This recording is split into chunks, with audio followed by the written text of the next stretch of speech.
McDonald's has entered a Minecraft movie universe, and Grimace, Birdie, and Hamburglar just spawned as new collectibles as part of a Minecraft movie meal with your choice of Big Mac or 10-piece chicken McNuggets with spicy nether flame sauce. Participate in McDonald's for a limited time. A Minecraft movie only in theater. At State Farm, we're committed to uplifting Black futures. In collaboration with organizations like 100 Black Men and National Urban League, State Farm provides high school students with the opportunity to learn and apply best practice strategies for saving and investing, all while offering academic support, life skills, and exposure to college access programs to prepare these students for life after high school. Check out 100blackmen.org and nul.org to donate and learn more. Like a good neighbor, State Farm is there.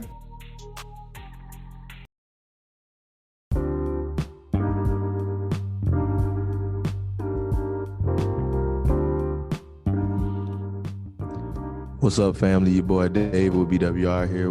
Wanted to let y'all know about what we have going on April 21st. We're doing the Renaissance Mixer again. Yes, sir. We're bringing it back. Last year, we tried to do this and COVID shut us down, but we're bringing the party back. Having the Renaissance Mixer here in Dallas, we're partnering up with CK Creative Studio, a luxury Black-owned co-working space out here in the Design District, to bring together entrepreneurs and professionals from all across the DFW, get us together in one room so we can start making these business connections and much more. We're going to have live music, drinks, food, and much, much more. It's going to be a great time. Tickets are only $5 for the time being, $5. So y'all make sure to hurry up, sign up. We'll see y'all there. Wednesday, April 21st at 7 p.m. CK Creative Studios, the Renaissance Mixer. It's up, baby. Peace.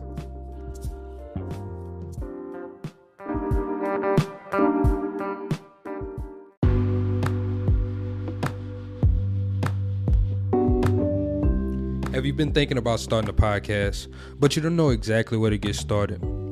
Maybe you don't know exactly what equipment you should buy or who you should go through with the hosting platforms. Well, good news. I created a course just for you. It'll be showing you how to make the fewest mistakes possible on your podcasting journey.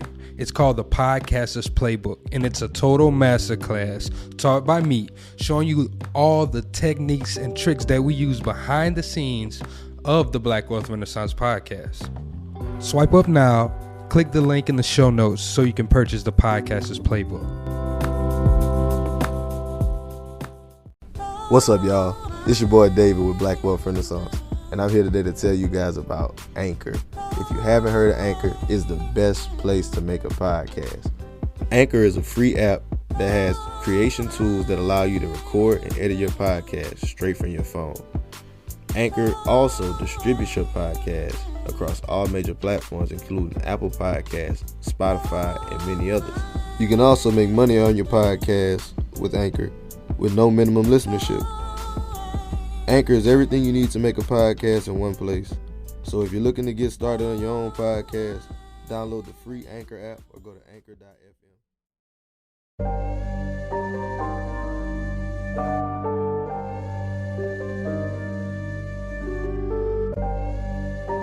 Do you know the rules of the game? Yeah. You know the rules of the game? I don't care what color. Can you make me 100 million? Let's talk money. Can you make me that? If you can't make me that, I won't talk to you. You shouldn't even be at this table. Hey, I got money on my mind. I'm just trying to get some dough. I ain't picking up my line unless it's money on the phone. Gotta get it on the daily. All I want is dubs. You know what I'm on. I've been chasing after paper. All I know is run money marathon. Do 5 years of this and be a millionaire and go on do what I want to do, have kids, go live my chip and joy in the gang life out here in Texas, or struggle for the next 10 years. The choice is yours. What's up, guys? Welcome to the Black Wealth Renaissance Podcast. Our goal of this podcast is to normalize Black wealth and share helpful resources and tips we believe will be useful in attaining and maintaining generational wealth. Please feel free to rate and comment on our podcast. We would love to hear all feedback you have. Now, enjoy the show. Welcome everybody to another episode of the Black Wealth Renaissance Podcast. Your boy David Bellard, 1/4 of the Black Wealth Renaissance. Checking in my co-hosts, fellas. How y'all feeling? What up, what up, what up? It's your boy Jalen, man. Another quarter of the Black Wealth Renaissance. Feeling good, feeling great, man. We back at it again, man. What's good, everybody? It's your boy Kelly here, checking in on this lovely Saturday. Feeling good, feeling great. How you doing over there, Jared? Man, I'm chilling, man. I'm feeling good. You know, rejuvenated, shook back a little bit, got to sleep in today. I was just about to ask, so you off for work, man? Yeah, I'm off today.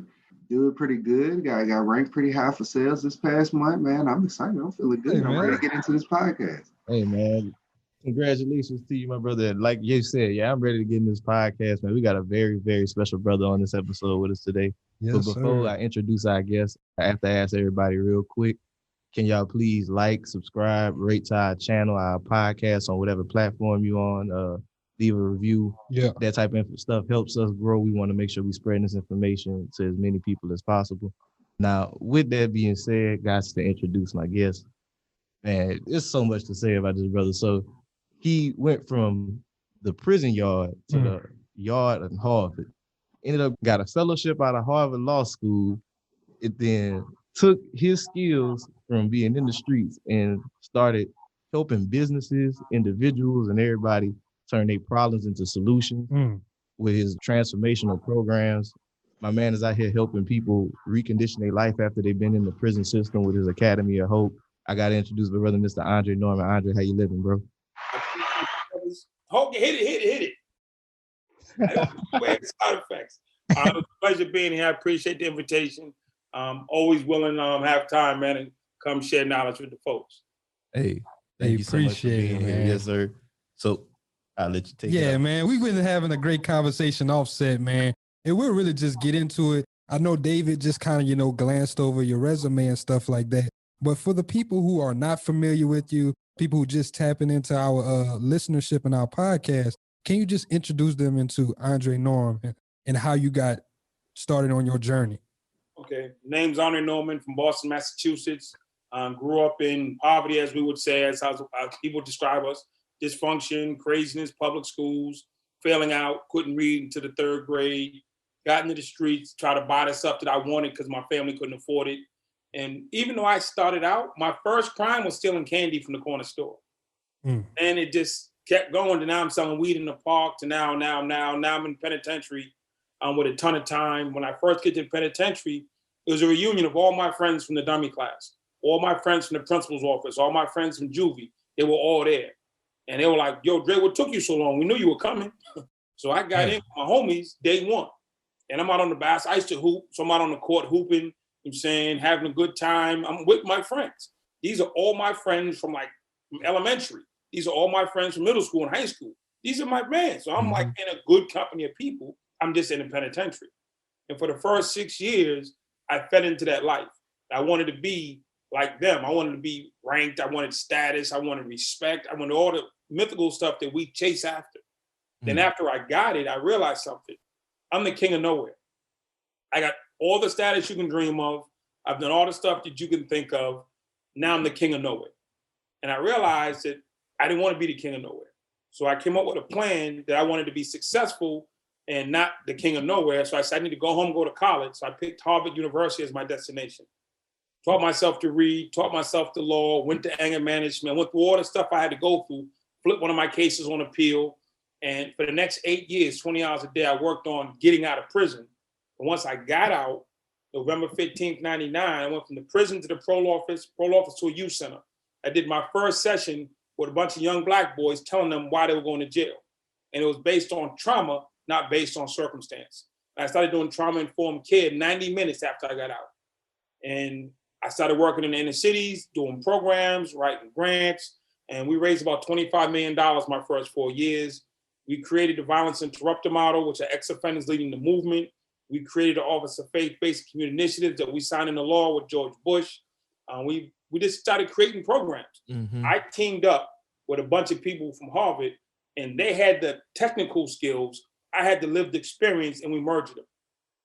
And that merger created stuff that had never been done before or packaged before. I'm saying it was always like the $1 million mousetrap that didn't work, or this was a great way to do it, but nobody heard it. But when we merged it together, we went global. And I spent the first 4 years with that agency. I left there and I went on my own. So I had a chance to work with Janet Reno when she was Attorney General, Ted Kennedy when he was Senator, all those folks. I moved into my own space and I started working for myself. Working for other people is great. Working for yourself is better. And I started working for myself. And I got a contract with London Business School. So now I'm training all their people. Deutsche Bank, Denham Foods, Lens Construction, British Petroleum. I go down the list for hours. And I just started moving around the world. Now I'm a motivational speaker. I'm getting $10,000 a speech. I'm in Saudi Arabia. I'm in Australia. I'm in Germany. I'm all over the world just having a great time. Then somebody called me and said, hey, Dre, we need your help over here. I would go back and always go back and help people who came from where I came from. Now go into the cities and different places and help folks. Then I got my fellowship at Harvard Law School in 2016 under Charles Ogletree. That was like for me, 1991, I said it. In 2016, it happened. Now, I've given multiple speeches on campus at Harvard from 2000 to 2016, but it was just a guest speaker. In 2016, when I got my email that said anorman.edu.harvard, it was over. It was over. McDonald's has entered a Minecraft movie universe, and Grimace, Birdie, and Hamburglar just spawned as new collectibles in the overworld. Now for a limited time, you can get one of 6 McDonald's collectibles when you order a Minecraft movie meal. With your choice of Big Mac or 10-piece chicken McNuggets with spicy nether flame sauce. Available now in a biome near you. Oh, and at your local McDonald's. At participating McDonald's for a limited time. A Minecraft movie only in theaters. And I wake up and I ask myself one question. What can I do to be helpful? That's my guiding post for the day. So when I got up this morning, I said, what can I do to be helpful? And this podcast is going to be one of them, but this won't end my day. And I go throughout my day asking myself that question. What can I do to be helpful? And it's generally to somebody else. I need to help myself. And 2 years ago, there was a riot in prison in South Carolina. 7 men were murdered, 30 were wounded. And the director of programs reached out to me. And she asked me to come to South Carolina. I said, lady, I got a business. And I am like in high demand. I'm scheduled, booked all the way out through the next 6 months. I ain't got time. And she asked me, where's your commitment to the people? That's what my whole schedule. Got on a plane, took the homies. We flew to South Carolina. The entire prison system had locked out for 5 months. We went through 10 prisons in 6 days, spoke to 8,000 prisoners. And we let them all out their cells for the first time. There was no fights, no riots, no retaliation. Wow. And the director, Brian Sterling, asked, could we come back and run a program? So we came back, and having been a boss myself and had bosses with me on my team, I don't surround myself with weak people. That's one of the corniest things ever. They have a bunch of yes men. And we went in there, and for the last 2 years, we've run the Academy whole program that we created for South Carolina. Got all the top gang leaders, influencers, bosses we could, put them in one unit. And over the course of 2 years, we've had one fight. Really a COVID fight. They were arguing over something popped up over COVID. But the baseline, we went from 7 murders to none. We went from fights every day to none. Use of force every other minute to none. You know what I'm saying? Because when you treat people like people, they respond like people. You treat people like animals, they respond like animals. So we went in there and just talked to them like men. And we understand, I'm not here to adopt you. I can't guarantee you're going to get out.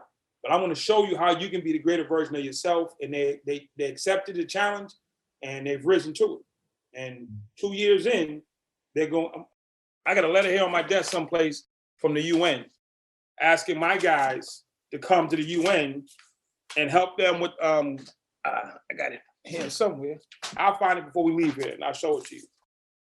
This is from the United Nations, asking the Academy of Hope and our men to support them in teaching young people in the Middle East not to join jihadist movements and blow up stuff. So they are not only helping with inside the prison walls make it better, they're helping the world be better. One of these young men that they're going to convince not to join Al-Qaeda's group and blow up some shit might blow up the next something in the United States. That's the value that these men have. Being incarcerated, having been criminals, having been convicted, does not stop their value as people. So regardless what circumstance you're in, as a person, you hold immense value. So never let your circumstance dictate your ability to impact the world. Hey, man, that's a powerful, powerful intro. Amen. And I jotted some stuff down there. I know for sure I want to get into a few things. Yeah. Before we go into anything, I just kind of want to walk it back, man, because like my brother said, that's a very powerful story. Just like, it's so much in there to go into, but I kind of want to take it back to you learning these skills that made all this possible. Because, like, you said something in there where you were talking about, like, whenever you realized you were the king of nothing, but like you had learned all these different skills and stuff, you felt like even though you were the king of nothing, you still knew a lot. You knew a bunch, and you took that and turned it into this. So I kind of want to just speak to like how that process worked out, like in creating those programs and like helping you reform, like create these reform programs and turn it into like your passions into a business. What happens is the things that you've been through, if you've had a drinking problem and you've gotten past it, you're the number one person to coach someone else with a drinking problem. If you're a lawyer, guess who you're going to train? Future lawyers. Guess who trained police? Current police. So everybody has that person down the line in front of them. So every judge, every lawyer, every doctor, every whoever is trained by somebody who's currently in that space. So I was in the criminal justice space as a criminal. And it's a $50 billion a year prison program for the United States. The criminal justice system is $275 billion. They pour in police, courts, and prisons to manage this. And none of the people they're pouring money into have been in prison. Wow. But they're all governing it. The police ain't never technically committed a crime. The judge ain't committed a crime. The warden ain't committing crimes, but they're all managing people who've committed crimes. They're all managing people who have a completely different mindset from them. If you drop me in the middle of Bangladesh and talking about, yo, Dre, inspire somebody, I know what these people been through. I know what their daily life is like. So their task has never been to fix the problem. All the people that they've hired, nice people or not, have been hired to manage the problem. That's why the problem is not getting smaller, it's getting bigger and it's getting worse. Because none of, or most of, the people hired are not there to fix it. They're there to manage it. That's why shootings in Chicago are out of control. That's why shootings in New Orleans are out of control. That's why robberies and all this stuff is out of control, because nobody's trying to fix the problem. They're only trying to manage the problem. That's powerful. And even on the managing the problem part, I kind of want to go a little bit further back. Whenever you said, it felt like a reunion for you with all of your homies and everybody who was there before. And, you said they were like, we knew you was coming. It was just, when was it? I wanted to know, how was your mentality then? Because you also said another thing, that whenever you got out, you started teaching people, it's trauma versus circumstance. So I kind of want to talk to you about that trauma that was created for you and your peers to make you feel like, hey, jail is a place for us to thrive and actually have this type of fun.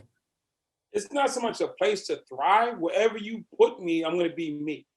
If you put me in the prison cell, I'm still Andre.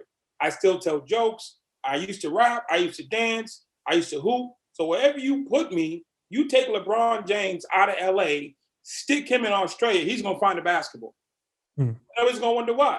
You take him, you move him down to Argentina, he's going to find the basketball. Take Dave Chappelle, put him in North China, he's going to find the microphone, he's going to tell some jokes. That's what he does.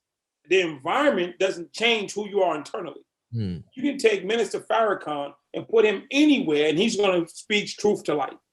That's just what he does. You can take Al Sharpton and put him anywhere, he's going to bullshit somebody. That's just what he does. You know what I'm saying? Everybody does what they do. And so you put us all in a building. I was a criminal, so you stuck me in a building with a bunch of criminals. I want to keep being a criminal. I didn't just stop. Walking through that gate didn't change me. It just changed where I do what I do. I used to do it in the street. Now I do it behind the wall. So after those 6 years, what was that thing that clicked in your head that made you say, you know what, I'm not a criminal. Like, my life is greater than that. So what made you say, okay, I want to be a better version of myself? My goal was to be the number one gangster in the system.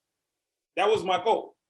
And I was fighting and stabbing and fighting and riots on airplanes. I've been shipped to 9 different states. I've been through it.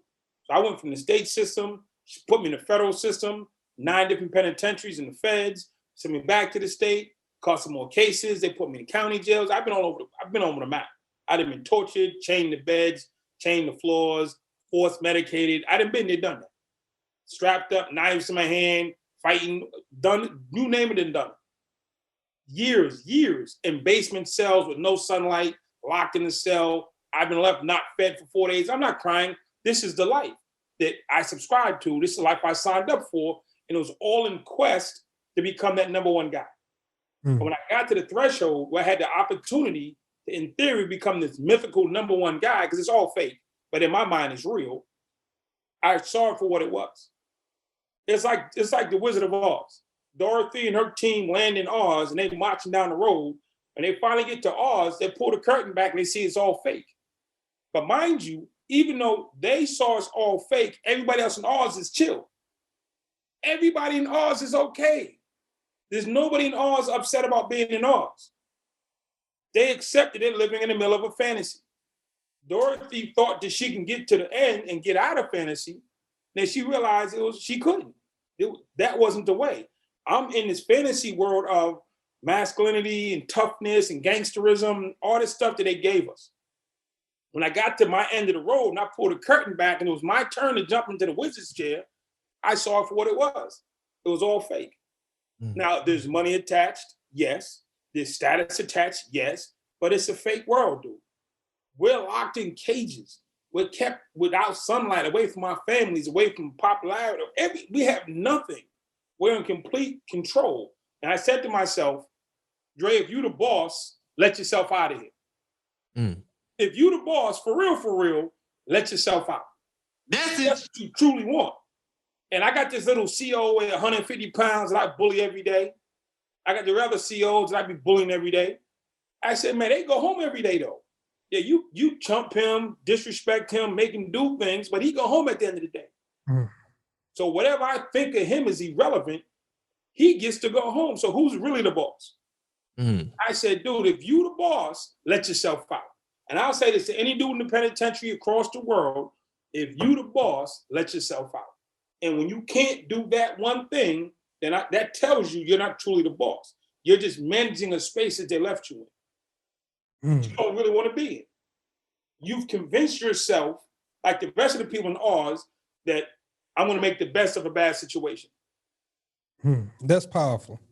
That's really powerful that was the thinking that had you, okay, man, I done done all of this shit. I done everything that I thought I had to do to really become that dude, that number one person. But once you got there and you knew that I can't control whether I leave this fence or not, this don't mean shit. It's like you said earlier, it's almost the whole system is like people managing the problem versus trying to actually fix the problem. And I'm glad that's where you came in with what you do. So with that process of you, like after you realized it, how did you begin that process of like educating yourself and like changing your daily habits? First thing, I didn't change my habits. My habits were fine. What I was spending my time was the problem. I mean, I'm intelligent, I'm insightful, I'm resourceful, I'm dedicated, I put in hours. That's all good. I just need to put it towards something else. So my thing was, I had to tell myself the truth because I've been lying to myself that I was winning. You come see me in the penitentiary. How you doing? I'm doing good. I got this. Never once did I say I shouldn't be here. I don't want to be here. This sucks. I thought I was doing good. My mother came to see me one time. I'm talking about all this madness. And she's like, I done lost my son. Because I didn't 100% bought into this world. And I'm not talking about the trumpet. I'm not talking about my siblings. I'm talking about hustling. I'm talking about status. She looked at me like I done lost my mind. I'm locked in a cell 24 hours a day. I only come out with handcuffs and waist chains on. I take a shower 3 times a week, no sunlight. And I thought I was winning because I controlled some dope. I thought I was winning because I controlled some soldiers. I thought I was winning because I could chump the CO that goes home every day. And I had convinced myself that I was winning. You could not tell me I wasn't winning. Hush probably thought he was winning until they ran up on his ass last week. You could not convince him he wasn't winning, and he was. But the baseline was, I thought I was winning, and I told myself the lie I needed to tell myself to stay mentally awake. If I told myself the truth, I'd have broke down sooner, which would have led to a transformation sooner. I had to tell myself the truth. I'm Black, I'm uneducated, I'm a high school dropout, my family's dysfunctional, we really don't have real money, I'm technically homeless, I don't have a house or a lease, And I just went down a list of things that I am. I got anger problems. I got violent problems. I don't listen. You know what I'm saying? I'm a bully. I just listed it all. And I listed it all. I could hang it on my wall and say, that's the stuff I need to fix. I started putting my energy towards, well, what can I fix? Then I put that, who I was, in correlation to my goal, going to Harvard. So I said, now what on that list is acceptable for Harvard? What do I need to change and fix to be able to be accepted into that space? Then I started working on that list every single day. I got my GED. I went to anger management. Then I went to the law library. I started going to self-help groups. I started going to this group, and I started going to this group, and I went to that. Everything I could do to change that list that I had. I couldn't change the perception people had of me. That don't matter. But I could change what was really on that list, and I did. Then when I showed up to Harvard, I was received because they saw the man that I was, not the man that I used to be. In the first agreement I had at Harvard, I didn't stab anybody. I didn't punk nobody. Like, yo, we can take this outside. No, we can take this to the whiteboard. So whatever disagreement, let's go to the whiteboard and see who can really figure this out. Versus, yo, let's do these. This is all based on these. That's easy. That's the easy part. It's easy, but it's not a win. What are you really winning? So my new thing is, in every house I got, you see them? I got 2 whiteboards over there. Let's take it to the whiteboard. Let's take it to the whiteboard. I ain't taking it to the yard and smashing you. I ain't strapping up trying to kill you. I'll kill your ideas. I'll kill your philosophy. I'll shred anything you put on me, and saying on that board. That's changed it all. Like you said, you became something that you transformed. You transformed through your actions, man. That's powerful, bro. Like, made me think about just even we talk about finances all the time, like in budgeting, and it's almost the same type of process. It's just you did it with your time. It was a personal thing too. Like looking at what I'm doing and how my character traits are, and saying that. I just think that's so powerful because like people always feel trapped in their situation, but what you did is how you get out. You had to realize that a lot of my situation was, like you said, it was all on me. It's self-awareness. You buy into your situation and you perpetuate your situation. So if you're in a job that you hate, understand that. You work at this place and you hate it, and you spend all your day hating the job and telling your friends how you hate the job, that's time consuming. Instead of hating the job and saying, okay, I hate my job, this is why. It doesn't pay me enough, doesn't give me enough status, don't get enough free time, I'm under someone else's control, I don't get credit, they own my IP. Why do you hate your job? Then where do I want to be? Because if you get that dream job, you're bringing that hateful person with you. And you're going to get fired. It wasn't about just arriving physically in Harvard. I had to arrive physically, mentally, spiritually ready to perform. A lot of people think if you just put me there, I'll be okay. No. You got to have it all. It's all got to be aligned. I ask people all the time, deal with male and females, I do counseling. You say, I can't find the best guy. I can't find the best girl. I said, if I gave you your dream person right now, if I could draft up your dream person, you write out what your dream person is. If they wrote their list out, would you be on their list? You're so focused on what's on your list. I want her she needs to be 5'7", she needs to be brown skin, she needs to be this size, needs to be this, needs to be a lawyer. If she wrote her list out, would you be on? So you can write don't really want to act right. No, you ain't acting. You got to be what's on her list as well as what she's on, what's on your list. Stop being one-sided. You want the dream job, but you don't want to be the dream person. You want to be the dream CEO, but you don't want to be the dream hard-working person. It's just what you want, not what you're willing to give. Life gives to the giver. You talked about going to the law library, and you said you studied for 8 years to get yourself out. Can you talk about that process? Yeah, that's what I wanted to get into, Kelly. Most people are arrested, tried and convicted, and most of us plead guilty. I went to trial on some of my cases. And the ones I went to trial on, this is the thing about criminal justice. At trial, when you're arrested, when they arrest you, it depends if they like you or not. The cop decides if he's actually going to arrest you or not. And we know white kids or other kids get breaks that we don't. So if you even get arrested is dependent upon the cop. Then once you're arrested, what he actually charges you with is, now we look at the Capitol situation. These people are being charged with trespassing. If the 5 of us had went into that Capitol and somebody died, you get a rule in South Carolina called the hand to one, the hand to all. or joint venture. What one did, you all did. But all of a sudden, the hand in one, hand all doesn't apply in a capital raid. We're looking at the most serious offenders. Now, every time I seen a raid, the police surround the building and they lock up everybody inside. Hell yeah.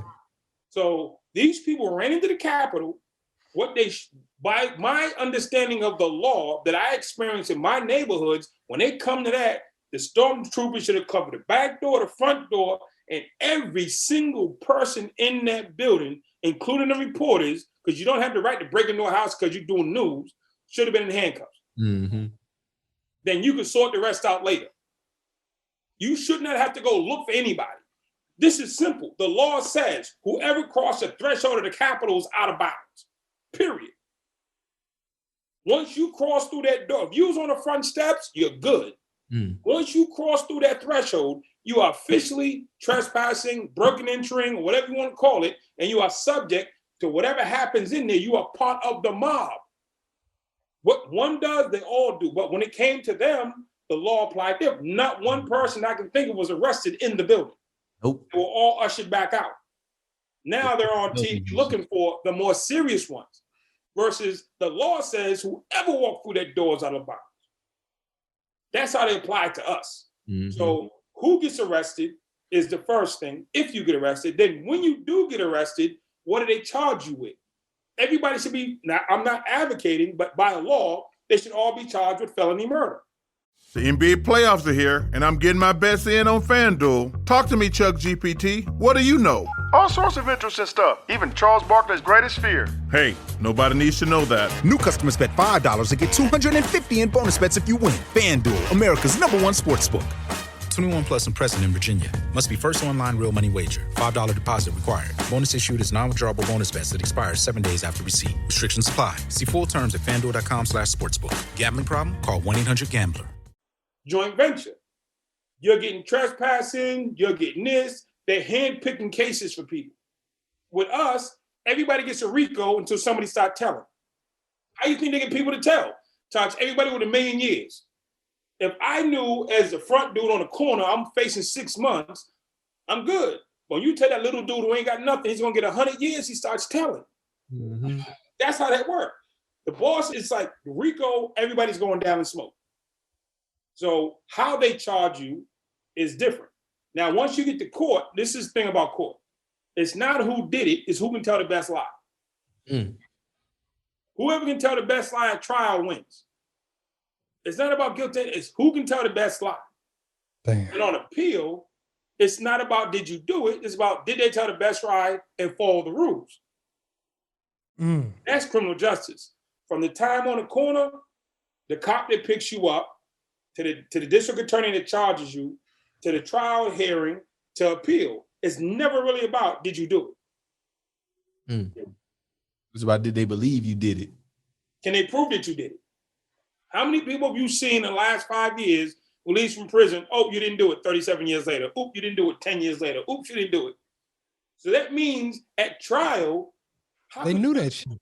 Even if they didn't know, it's always, I'm not going to say they knew, at trial is who can tell the best lie.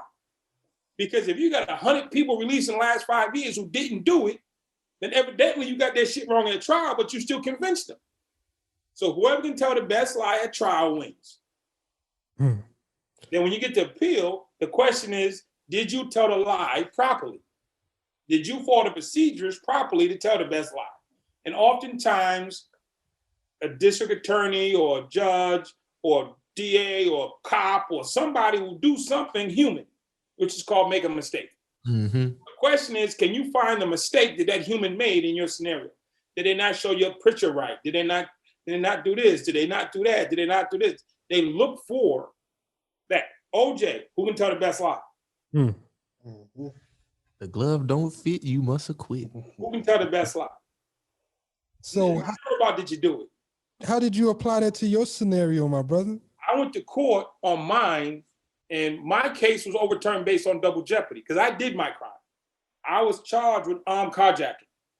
That's what my charge was. So in one county, when I went to a county and I took a car from somebody by force, took the car, boom, I take off.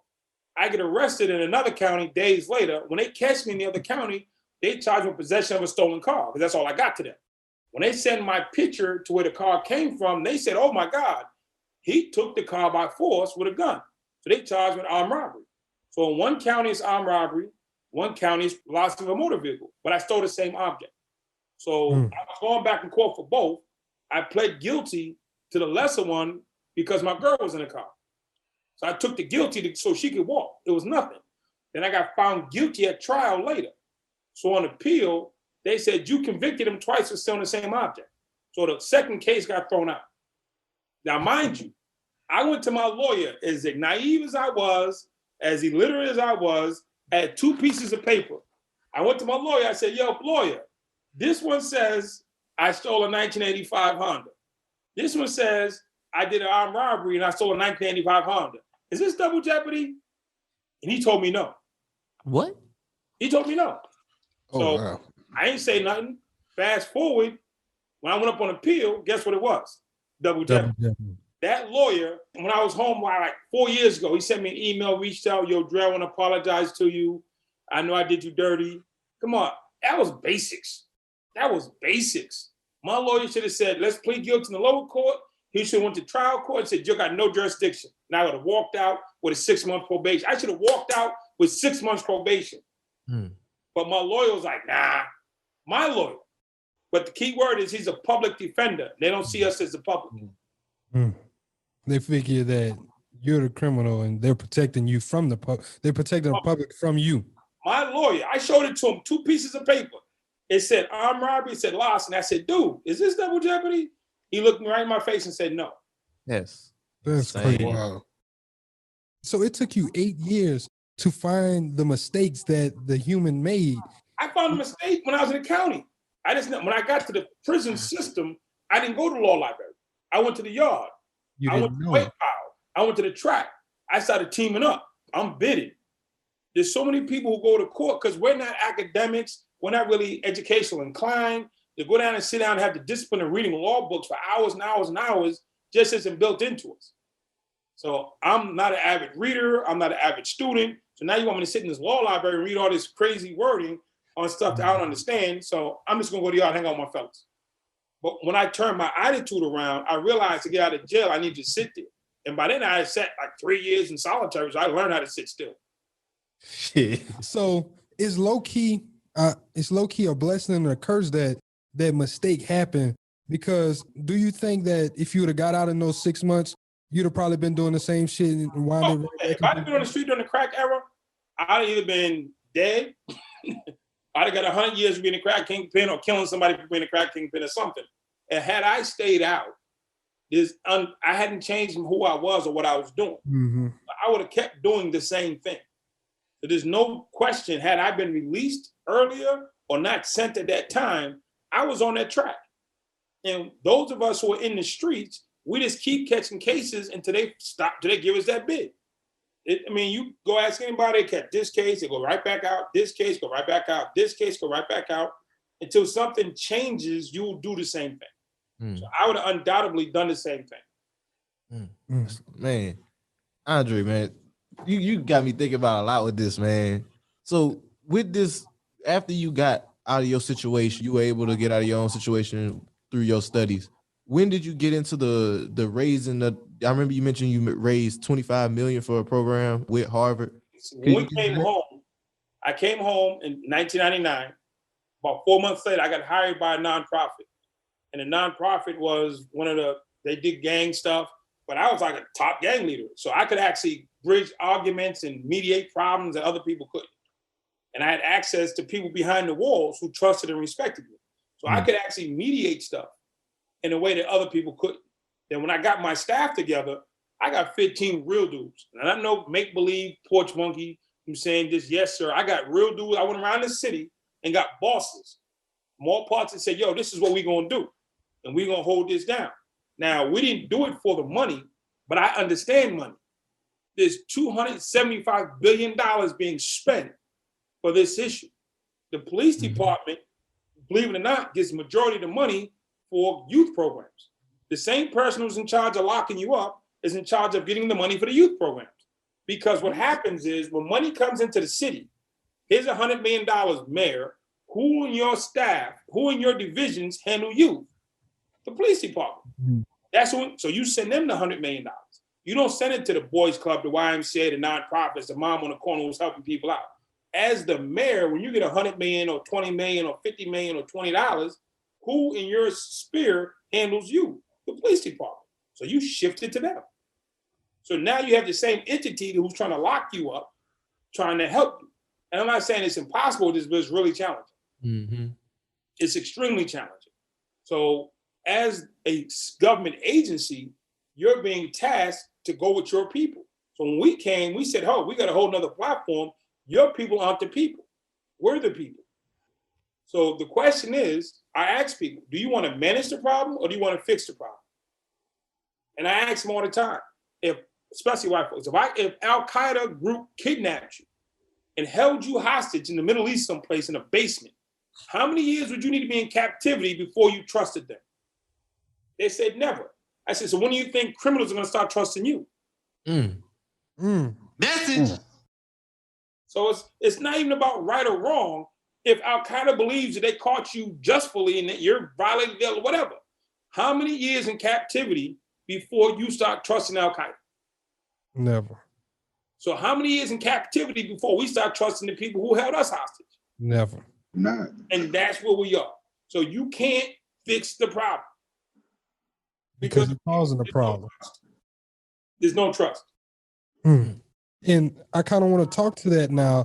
After you made your transformation and stuff, you got your guys together. Like, how was it you going back and telling people, like, hey man, the life that we live in, this ain't the life. This is not it. How do you transform the minds of people who hadn't seen the light yet, who hadn't got to that realization that you got to, man, I'm not the boss because I can't let myself out of here? Two things. People respect money. They respect things done. So when we were kids, we saw the guy with the shiny car or the girls, and he had results. So we wanted his results. Mm-hmm. Now, we don't want the results of the guy who goes to work every day and takes the bus, carrying a lunch pail. That ain't results. We see the guy with the money. We see the NBA players with the money. We see the football players and the rappers with the status, and their results make us want to be them. So when I show up, it's not just, yo, man, your life sucks. Does LeBron James really need to sell basketball? No. It sells itself. For him, he's like, yo, man, I make $80 million a year. You want to try this? Yeah. So Rich Paul, his agent, he probably makes $30 million a year. You want to be an agent? Yeah. So when I come back, it's not your life is stupid or you're out of bounds. Hey, this is an option. I'm doing real numbers. Not only am I doing good work for our people, but I'm doing real numbers. I'm pushing real whips. I'm flying around the world. Yo, look at me in Italy. Yo, look at me in France. Yo, look at me over here. I got floor seats to the Laker game. I got floor seats to the Mavs. I'm on a 50-yard line. I'm not giving up. I'm not saying, hey, quit your life and go be a 9-to-5 guy and be bored. Mm-hmm. I'm having a hella good time. And you helping people. I do. I help people. I make money, and I travel the world. I don't apologize for none of it. That's all right. But I do also want to ask a question with that. For somebody who might be listening, who actually like wants to try to make a difference or wants to try to help people, can you speak a little bit to that nonprofit process, or like how did you go into the formation of doing that so that you could, facilitate you having these guys together and getting everybody paid and still having that ability to travel and all the rest of that? Okay, well, my first nonprofit, when I came in, I knew nothing about the nonprofit world. I knew I had a talent, which was engaging with criminal people because I understood the life. So when you go back and you look at sports, most athletes don't understand their talent beyond the field, beyond the court. So how do you make money outside of that? Like Master P revolutionized music, not just because he sold records, but he ran the business. He understood the business side of it. So I started learning. So during my off times, I sat with the secretary. She taught me how to answer phones.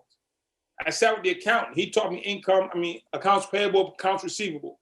I sat with the director. He taught me about hiring and firing people. The most important thing you ever do, Dre, the most important decision is who you hire because they represent you and you can't take it back. And I started sitting with all the different people who taught me the aspects of running a nonprofit. Just because you're LeBron James doesn't mean you know how to run a basketball team. You know how to play on a basketball team, but running tickets, seats, cleaning, licensing, insurances is a lot more than just dribbling the ball. So running a team is different than being on the team. So I learned running the nonprofit. Then once I learned how to run the nonprofit, I know how all the pieces move. Then you couldn't jerk me. Mm-hmm. That's what happens. You come in the talented guy and they use you until they don't need you. Then they slide you out the door. You never see it coming. They just want to suck up your intellectual property. Hey, Dre, how would you fix this? Hey, Dre, how do you see that? Hey, Dre, how does this work? And you just run in your mouth. Mm. But I got to learn the business. And luckily for me, my first mentor taught me the business. Harvard University had created a program based on a Black encyclopedia created by Henry Louis Gates. And they had an after-school program that was based on that, and it was going great, and then it fell apart. And in the end, they brought me to Harvard. Me and my boss went to Harvard to a meeting to talk about this program. We get there, it's a dinner. We go inside, all the people are there, and they tell us the problem. That they had the program, the kids would come in, cycle 1, cycle 2, cycle 3, cycle 4, everybody disappeared. And they brought in this guy from Sweden, they brought in this guy from Japan, they brought in this guy from Texas, and they can't figure out what the problem is. And I asked them after the third, I said, well, what did the kids say? No. We brought the guy in from Japan. I said, no, I heard that part. What did the kids say? No, we brought the guy in from that. I said, no, I heard that part. Who asked the kids why they stopped coming? And it took me about 5 times of saying it, then the light bulb went off like, oh, we just need to interview the kids because they're the source and they're the reason. But they ushered me right out the, the meeting's over. Shoved me and my man out the door. The meeting was over, only me and my man left. We get outside, my boss turns to me, he says, Dre, give me 200,000. I said, man, you ain't got no 200,000. I said, man, give me 200,000. I said, I got 200. He said, that's how much you gave them in information just now. They've already spent $500,000 trying to fix this program. You fix it in 10 minutes for some food you don't even like. Ooh. You just gave them $200,000 worth of information. Had they had to pay for that, it'd been a minimum of $200,000 to an expert to fix that problem for them. And that's when I started understanding the value of information. Because the information I gave them redirected an entire program, and they'd have had to pay experts $200,000 for the same information they got from me for free. So now I go to these multi-billion-dollar companies who have problems, and I understand the value of my information. If not just what am I doing, but what am I impacting? What are we talking about? I got a company right now worth $2 billion. And I can't do that part. So this is their chart they gave me. It's like $853 million. I'm reviewing their program. So they made $853 million last year. Dre, here's our program. Look through it. Tell us what the problem is. Tell us how to go forward. Now, I understand you got a company that produces $853 million a year in profit, and you need to get it to like 2.1 billion. And I created the system, this part. This is a system that they're running it on. I created this. And so they're like, Dre, okay, now help us get over the hump. Let's go. I know what they're trying to do. They're trying to take a $2 billion company and sell it for $4 billion. And my part is to help you. I'm not the whole solution, but I'm going to be a cog in the wheel to make that happen. I understand the value of my information. So many people don't appreciate and understand the value that they don't know what to do with it. And then there's always a person, I remember people used to write raps. They got all these raps and they would never let them out. Can't let me hear them, they're going to steal my stuff. Then next you know, trap music came out, your shit's garbage. You know what I'm saying? You got all these raps, you hold it, boom, and something else come out, your shit's useless. Don't be scared of people stealing your stuff. It's gonna get stolen. It's how the world works. So when I started early on understanding the value of my insights, the fact that I didn't have a degree, the fact that I don't is irrelevant. Can you fix this problem? All businesses want to know is, can you fix my problem? Not where's your degree from?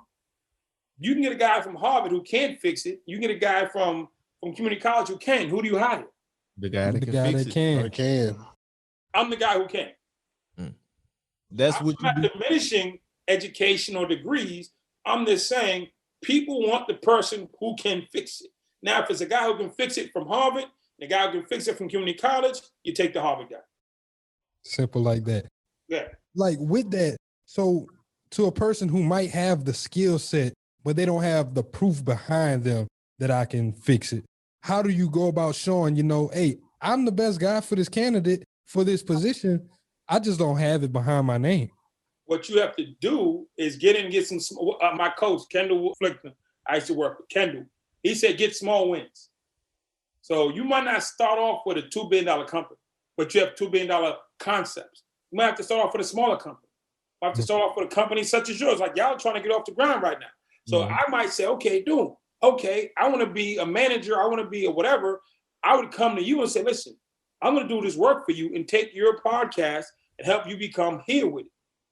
You know what I'm saying? And help you grow it. Then I can say, look what I did. When I first started out, people weren't paying me for my ideas. But I can go back and say, I can tell that story. Go get Henry Louis Gates. I can use his name. I can use his program because I came with that information and nobody can take it from me. I don't have to exaggerate it, blow it up. And I've worked with many institutions that I can, City of Boston, Boston Police, Boston Public Schools, Boston College, MIT. I taught at Tufts University. I wasn't getting paid millions and millions of dollars, but I'm building a resume. Nobody gets paid for college in theory. You go AAU ball, they don't pay you. You play college ball, they don't pay you.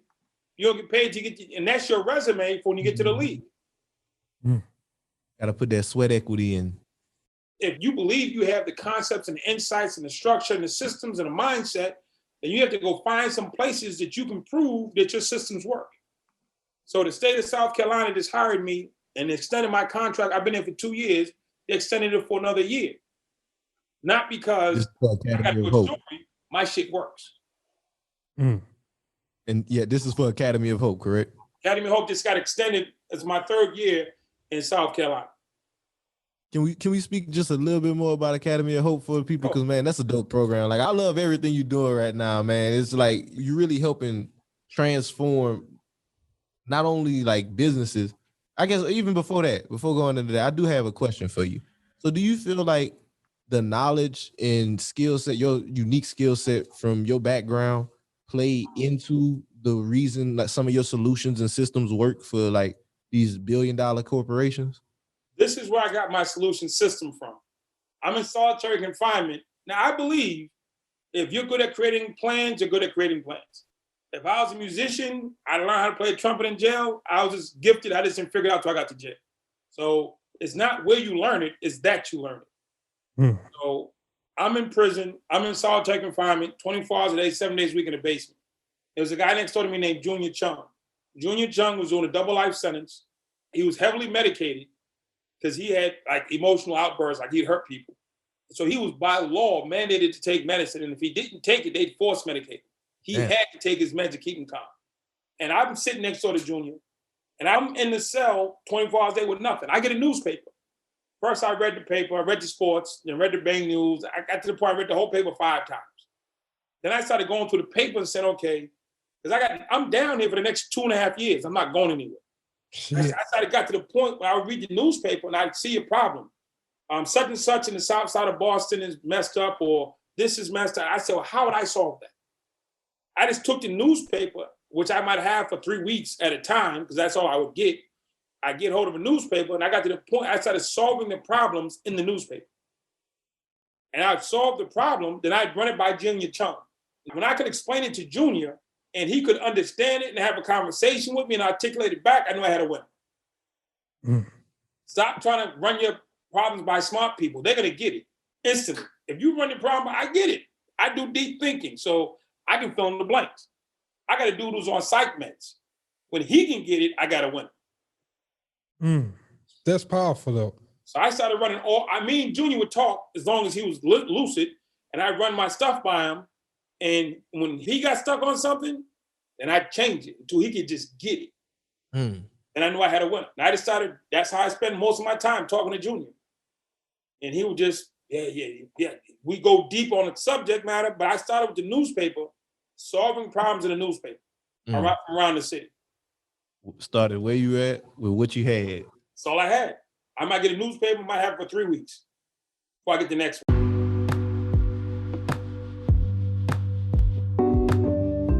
Have you been thinking about starting a podcast, but you don't know exactly where to get started? Maybe you don't know exactly what equipment you should buy or who you should go through with the hosting platforms. Well, good news. I created a course just for you. It'll be showing you how to make the fewest mistakes possible on your podcasting journey. It's called the Podcaster's Playbook, and it's a total masterclass taught by me, showing you all the techniques and tricks that we use behind the scenes of the Black Wealth Renaissance podcast. Swipe up now, click the link in the show notes so you can purchase the Podcaster's Playbook. And I think this is a great segue for going in, because we're talking about Academy of Hope, just going into with what you're doing with prison reform and the way that you looked at that problem. How did you look at, okay, this is the problem and this is the way that we solve this problem? Prison reform comes back to how do you, again, there's two things. How people got to jail, which is distinctly another discussion.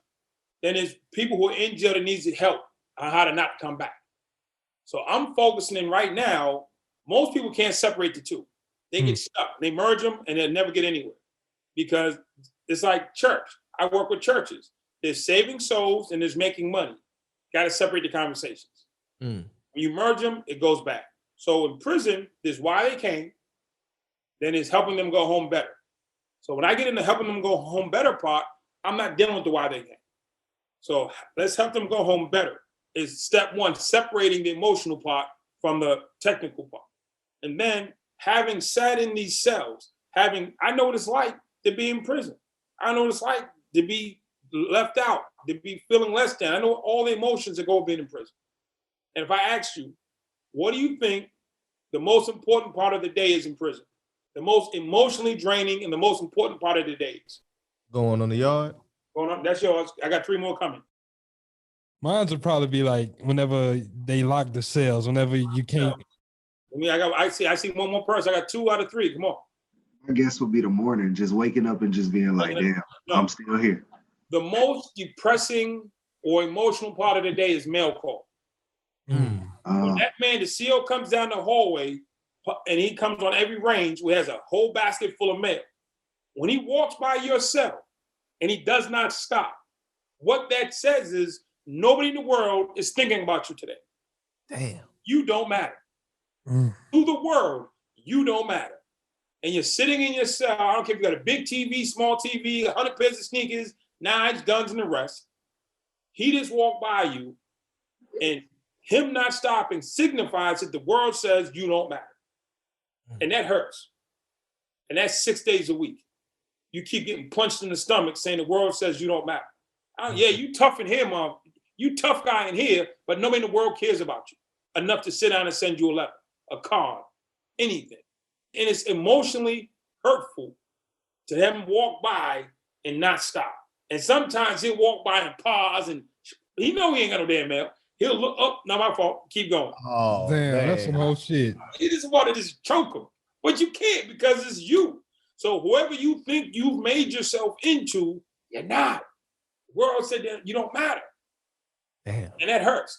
So when I design my programs, it's based on real life. I'm going to make sure that we account for that 4:00 mail call hurt that you got to deal with. We got to offset that. Then we got to deal with the locking down, safety on the yard. But there's some real psychological issues that impact people that unless you've been back there, you won't even understand.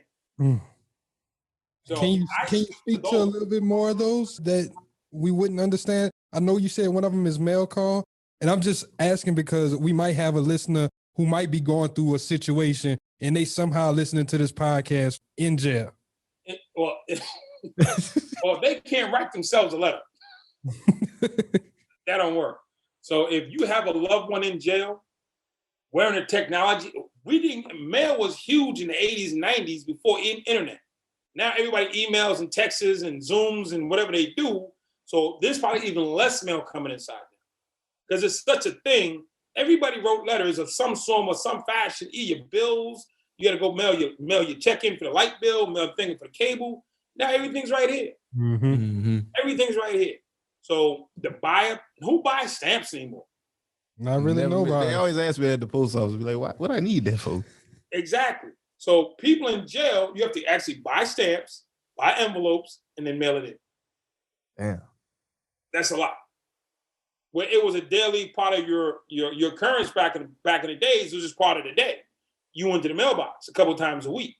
Now, nobody goes to the mailbox. Only thing comes to the mailbox is circulars. Yeah. Or like important documents. Once a week by accident. I go to my mailbox on trash day. I was just about to say that too. To throw stuff away. I go out there, I put the trash out, I go in the mailbox, and 80% of what's in my mailbox goes right in the trash can. Damn. Half of it ain't nothing important anyway. You're right.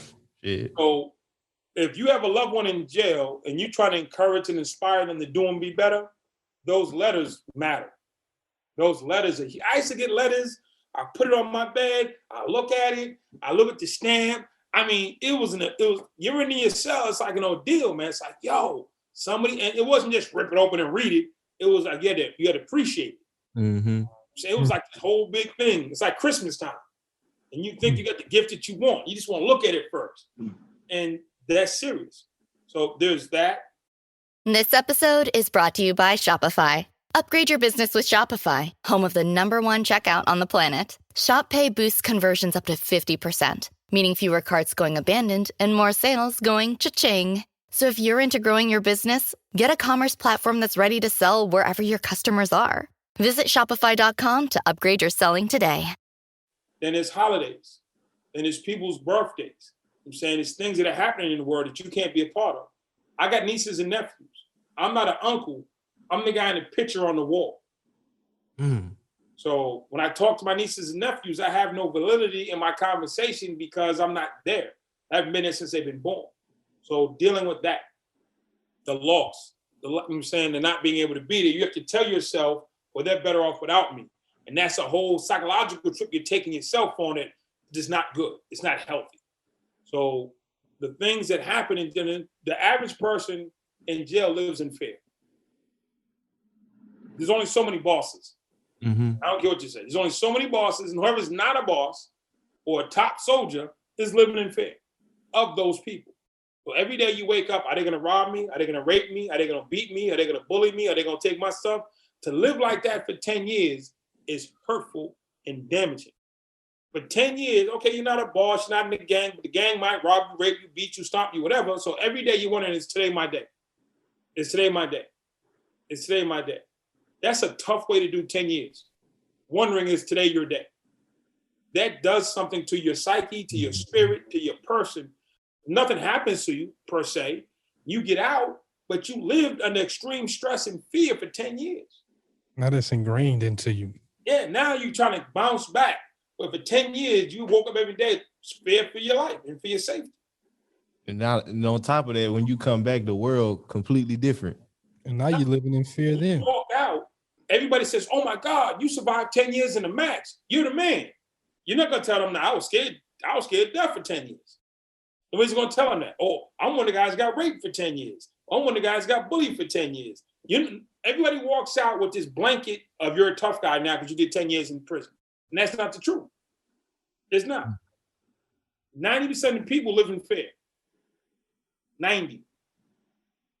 Whether something's going to happen to you or you're going to get sent on a mission or you get stuck back there for extra time. Shit. So understanding the psychological triggers and damage that happen is important when you design a program. Mm-hmm. It's not just you design it, here's something that looks good on paper. How does it fly in the life of the person that you're trying to impact? So when I go into prisons, I understand the person's emotional status and status and where they are and could be and design stuff based on those factors and help them move forward. That's what the Academy of Hope is about, speaking to men like men and in real time. We had a gentleman in one of our programs. We're in the group, and he's a tough dude. He didn't beat up too many people to count. And that's why I recruited him for the program. And he was explaining why he needed to beat people up. And it was based on his father told him, somebody hit you, you hit him back. And you hit him right. I got taught the same thing. And he explained it. He told himself, people respected it because he was a winner. He was nice with these. I turned to him, I said, bro. He said, what's up? I said, your father was wrong. He said, what you say? I said, your father was wrong. Your father was wrong. My father was wrong. Whoever else's father gave that information was wrong. It hasn't worked for you. It didn't work for me. But it made sense to us because of who taught it to us. But they taught us wrong. And we took it to an extreme that was above and beyond necessary. And I told him that his father was wrong, and it was the first time anybody ever told him that. And he saw it, and he realized that I was right. He was like, whoa, it doesn't work for me. It's never worked for me. And technically, it is wrong. And he cried, half the room cried, and we made a shift in that man's life. Because I'm able to sit in there, because I sat in his seat 20 years ago where I thought you hit me, I'm hitting you back. Man, woman, and child, knocking your block off. That's what my mother told me. If you're man enough to hit me, you man enough to get your hand hit back. Wrong. That unlearning process. That is powerful though, because especially in our community, like I just vividly remember my mama telling me that, like, somebody hits you, you bust their ass. And if you don't bust their ass, when you get home, I'm gonna bust your ass. Wrong. Damn, you just busted my head, man. Like, it's because with Academy of Hope, like, it's like you want to look at it and think like, okay, this is a nonprofit, but no, it's not really just a nonprofit. You really helping these people transform, like, through that same process that you went through mentally all those years ago. I come back. The Academy of Hope is, I show you in real time how to actually apply your information and knowledge and help people, help yourself, help your community, make money. We don't have to, it's all this, you have to be poor stuff. I go to church, I don't see any pastors not driving a Bentley or Benz. They don't subscribe to being poor. Businessmen don't subscribe to being poor. Church leaders don't subscribe to being poor. So why are we subscribing to being poor? Us as black people, man. I said it one time, I said it a million times. We got to stop associating being black with lack.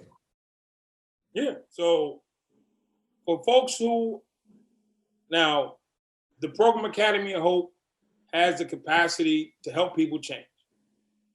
And I do that, you know what I'm saying? And I help people change. I could be off doing 100 other things and I got $2 billion companies like Dre help me. Why? So why am I in prison doing prison work? Because that's our people. And the fact that they know the places, now I bring these people, these billionaires and multimillionaires, I bring them to the prison and they talk to them in real time. Nobody's ever brought billionaires and millionaires to the prison and sit down and talk to people. I'm saying I do that. I'm saying, I'm like, yo, this is my people. Come on, you got to come meet them. I'm not the only one. I'm not the only one. I'm sure there's somebody else from Akron, Ohio that can play basketball. LeBron wasn't the only one. I'm saying there's somebody else from Lower Merion that can play basketball. Kobe wasn't the only one. There are other great people who are still, I'm saying, messed up because people won't come back. They get out, they get free, and they take off. Come on, you got to come back. You got to come back, man. If you ain't opening the door for somebody else, you ain't shit. And I think that kind of takes us to the next section I want to talk on, my brother. And that's that networking part that we talked about off camera. And I think that's very, very important is, like you said, they're not coming back. They're not building these networks. You're bringing these millionaires and billionaires into the prison system and showing them, hey, this is the work that I'm doing. This is the work that actually matters. But I want to speak on, like, how do you nurture these type of relationships to where you can make them comfortable to say, okay, let's go visit this prison. Let's go see what it's like to actually have this type of impact. I do a whole training. It's called Staying in the Room. So many people can get in the room by whatever means. Staying in the room is a whole other thing. I've watched countless people kicked out of the room because they move wrong. They don't know how to move correctly. They get in the room, they make bad mistakes, they get put out. So you have to get in the room and then stay in the room.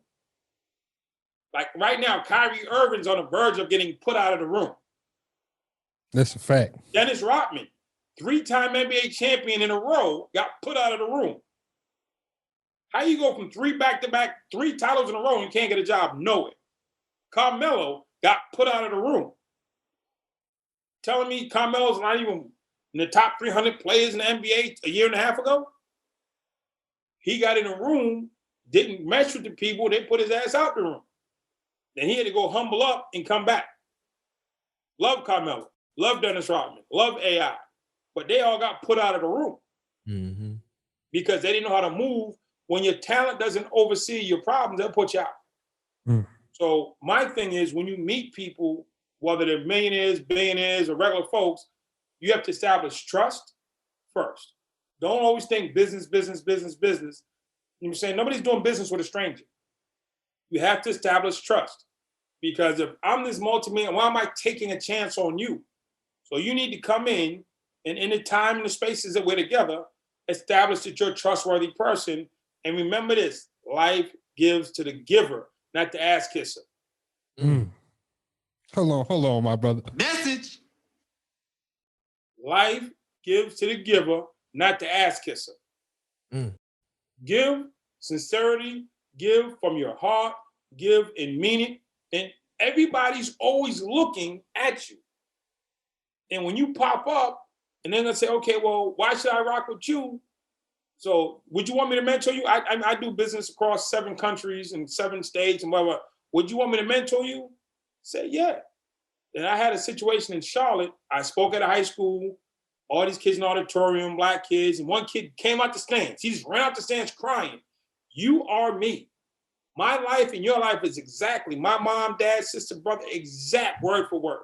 He said, you have to mentor me. God sent you here to mentor me. You're it. I'll do whatever you say. I said, okay, I got one question. He said, what? So you're a senior? He said, yeah. I said, who are you mentoring? He said, what do you mean? So I'm not mentoring anybody. I said, it's juniors, freshmen, and sophomores, and you're not helping none of these kids mentoring? He said, no. I said, then get out my face. You can't tell me, but dude, if you ain't helping nobody, don't ask me to help you. But I'm kick rocks, because you're already telling me it's about you. Your lifestyle is telling me it's only about you. So whatever I do for you is going to stay with you. You ain't trying to pass it on. You're going to be one of them dudes who make it and forget about everybody. Because there's people here right now that you can help in your capacity right now, and you're not. Help in the space that you can. Then when you elevate, you continue to help in the space that you can. If you're not helping in the space that you can now, you're not going to later. Hey. Some gems, man. Real gems. Like when it comes to, that's not even just like networking. That's real. Yeah, just like life. Yeah. People see me and they see the work that I do. And they see that I'm about giving. I help. Cameras on, cameras off. If you're the cool guy, you're the big guy, you're whatever guy, I help people. That's my primary goal. What is your primary goal? Is it making money? Is it being famous? Is it being seen? Or is it help? I wake up every day. What can I do to be helpful? I could have said, yo, these dudes want this podcast. I ain't got time for this. Why am I doing a podcast with these dudes I don't even know on a Saturday? You know what I'm saying? They ain't got no big following. I should be shooting for Joe Rogan. I can get Joe Rogan through 2 phone calls right now. I can get this one, that one on a phone call. Why am I doing a podcast with these 4 black dudes I don't even know? I don't ask those questions. Yo, Dre, somebody wants you on their podcast. I don't have any vetting system. What is their viewership? How many people do they touch? Who do they know? What's their platform? No, you call me, I answer my call. People hit me up on IG. Craziest thing, I call them back. They would hit me on the social. When Social Proof first came out, people were sending me IGs. I was hitting them up, calling them. Like, yo, give me a number. They're like, yo, it's him. It's him. He's really on the phone. Dude, that's that whole mythical social media giant shit. You know what I'm saying? I'm on social media, but I ain't nobody's giant. I live on a regular street in a regular house. My bathroom don't work any different than yours. So my thing is, I call people. Yo, people hit me up. Boom, I call them. Yo, what's up? How you doing? Yo, you really called. What? I can say hi to somebody. You start talking crazy, I hang up on them. Shit, I don't block people. Tell you to stop calling my damn phone. What you want? I ain't got no blocking people stuff. You call me, you hit me up. Anybody's ever hit me on IG has gotten a message back from me. Not from nobody else. Yeah. No bots. Now, it might get to the point where that's not possible. But for right now, everybody who hit me up who saw the Social Proof podcast on IG, I hit them back. If you hit me on Facebook, you probably didn't hear from me because I don't go on Facebook that much. Yeah, same, my brother. I hit people. There was a group of dudes out of New York. You can FaceTime people on IG now. So they're like, yo, it's really him. I'm like, dude, I'm not special. The specialness in me is that we're a collective. As long as you understand the collective of the people, I'm saying, then you understand why you're special because you're a part of. No one man can rise above the status of his own people. No one man. LeBron James might not get a taxi. He go in the wrong part of town. Barack Obama will get handcuffed and slammed on the floor. You go to the wrong part of town.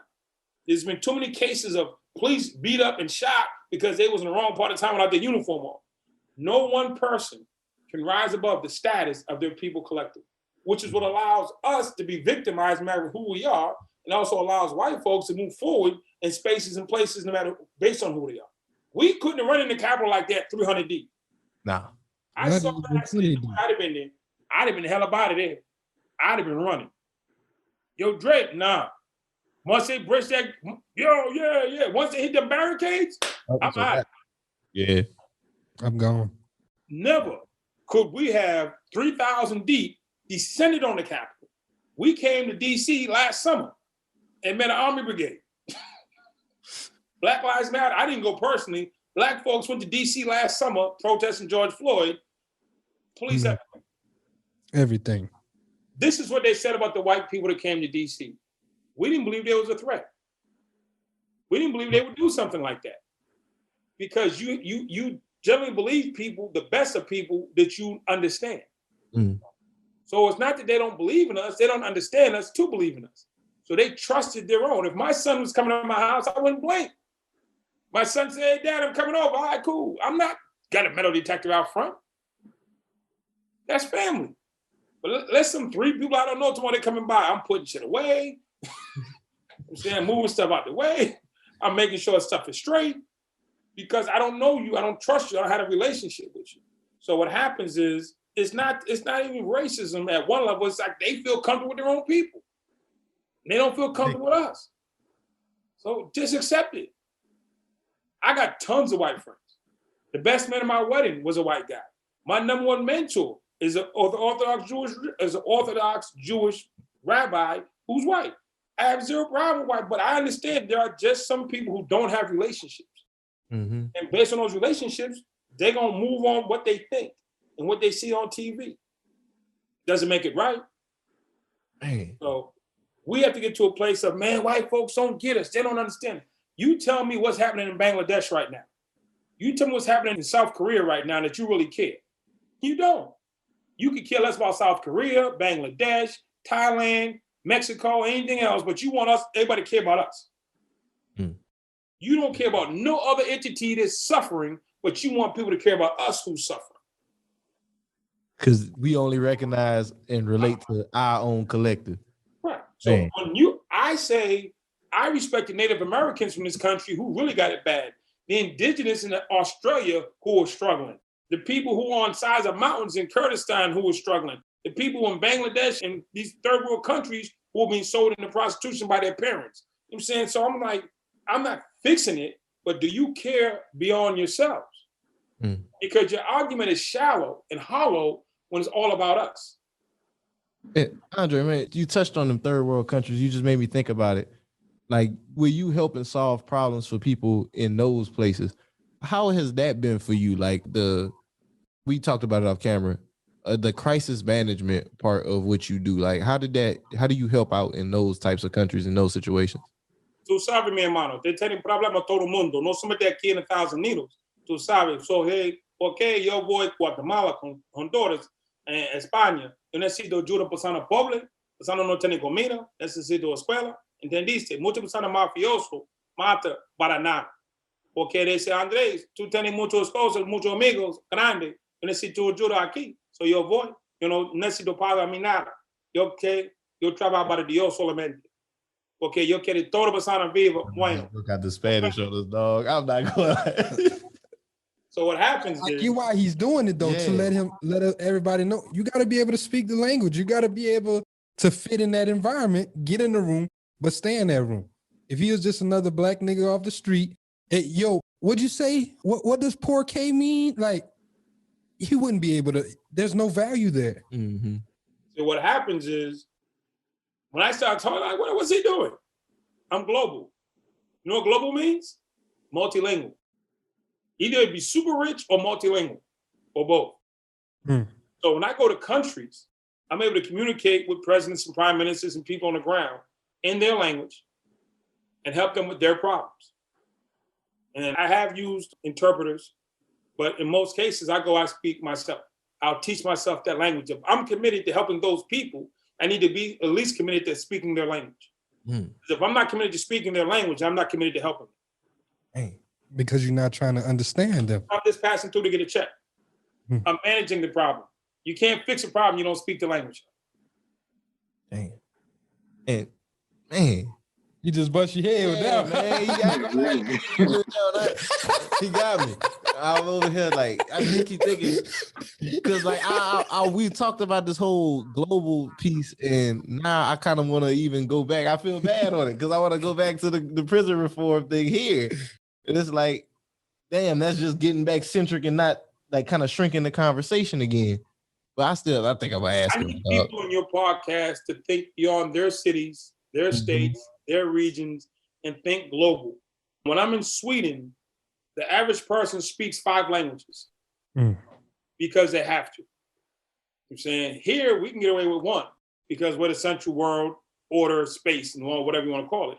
So if you're in New Orleans, you're in Memphis, you're in Boston, you're in Los Angeles, you're up in San Fran or Seattle or Portland or whatever city you're in, Detroit, I'm saying you have to stop thinking globally.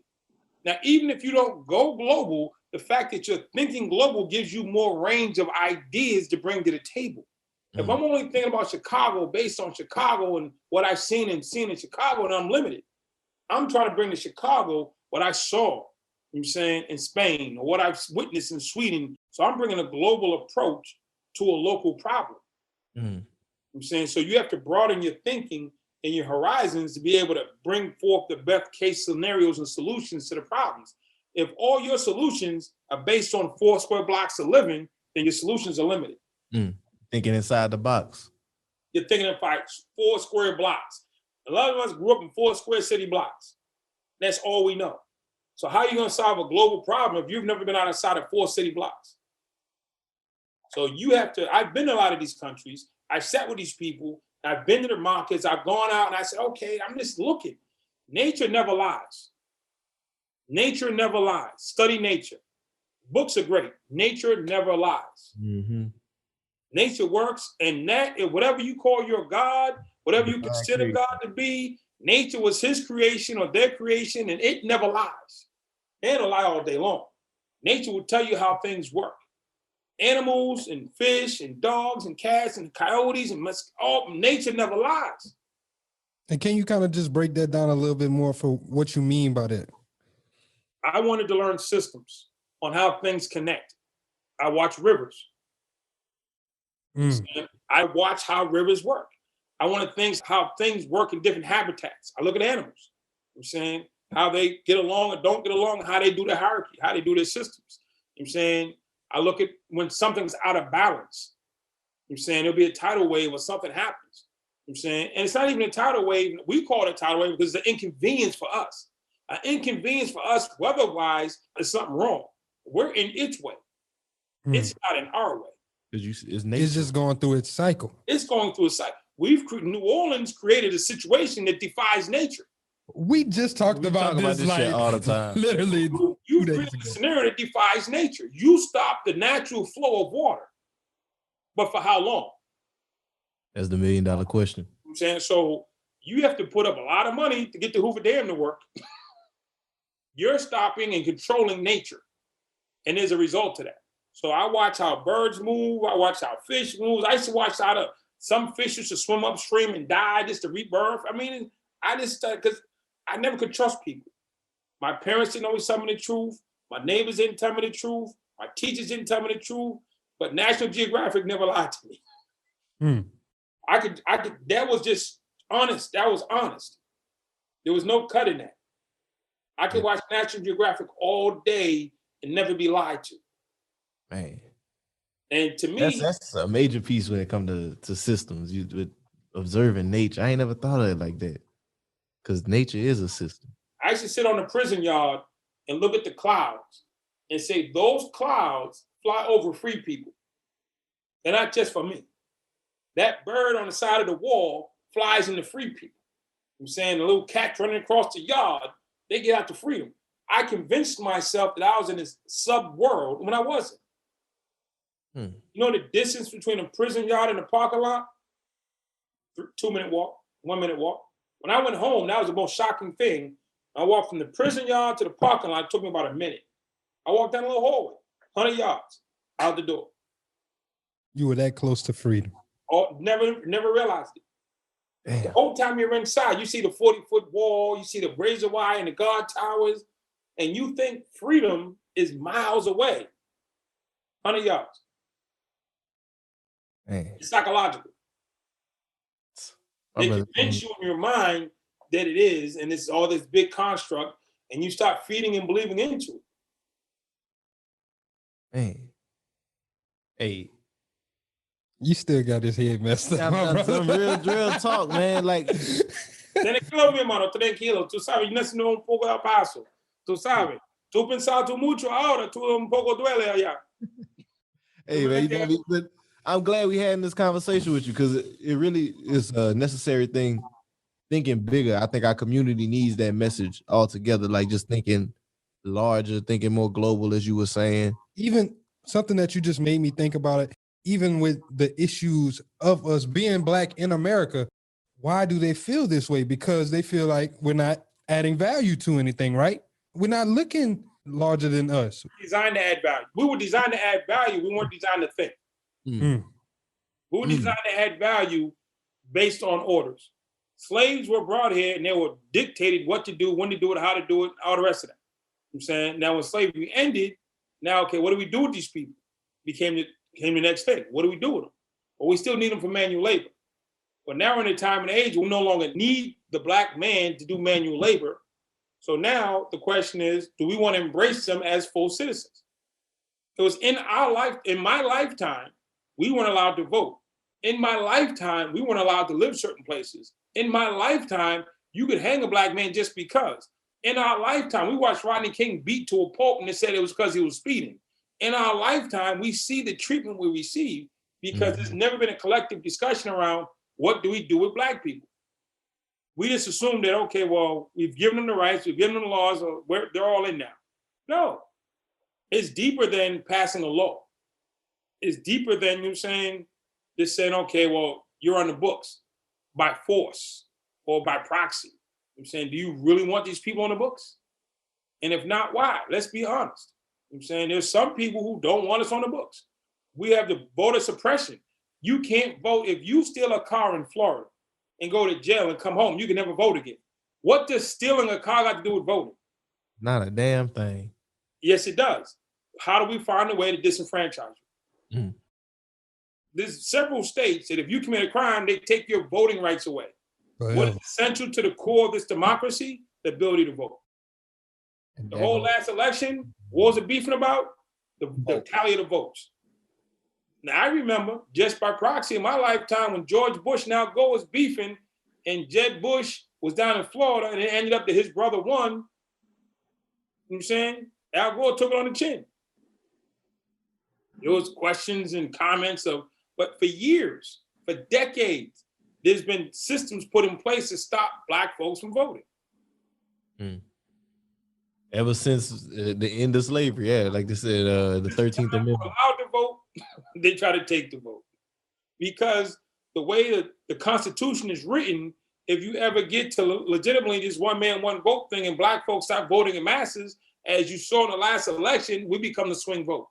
The decision between Biden and Trump came down to Black people. Black people decided that election. I can believe it. That Atlanta, Black people. Numbers and votes. Detroit, Black people. Philly, Black people. Every major city, go back and look where it swung. It was all based on Black votes. Got to recognize that collective power, man. Again, man. Now you need to understand the value of.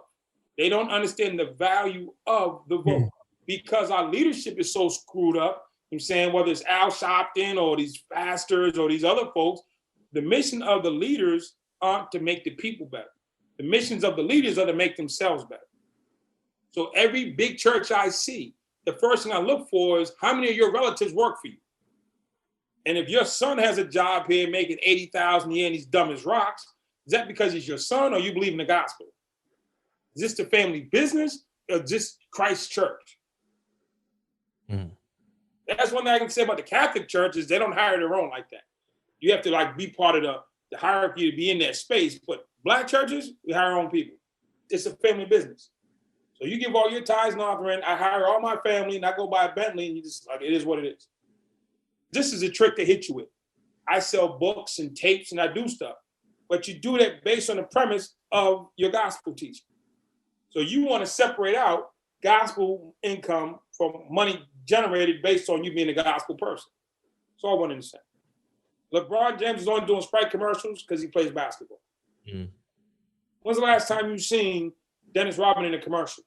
When's the last time you've seen Allen Iverson in a commercial? When's the last time you've seen J.R. Ryder in a commercial? When's the last time you've seen Patrick Ewing in a commercial? When you come off the court, it's done.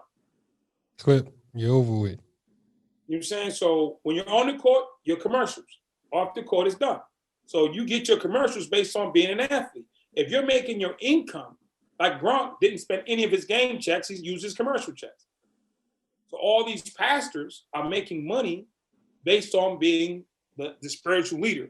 They say, well, that money has nothing to do with the rest of it. They created LLC to run their business, their book sales through, and call it non-gospel, even though everything you're selling is based on what you're doing in the church. Now, if you were the pastor of a church, you got a car wash, that's cool. Pastor of church, you got a clothing store, grocery store, that's cool.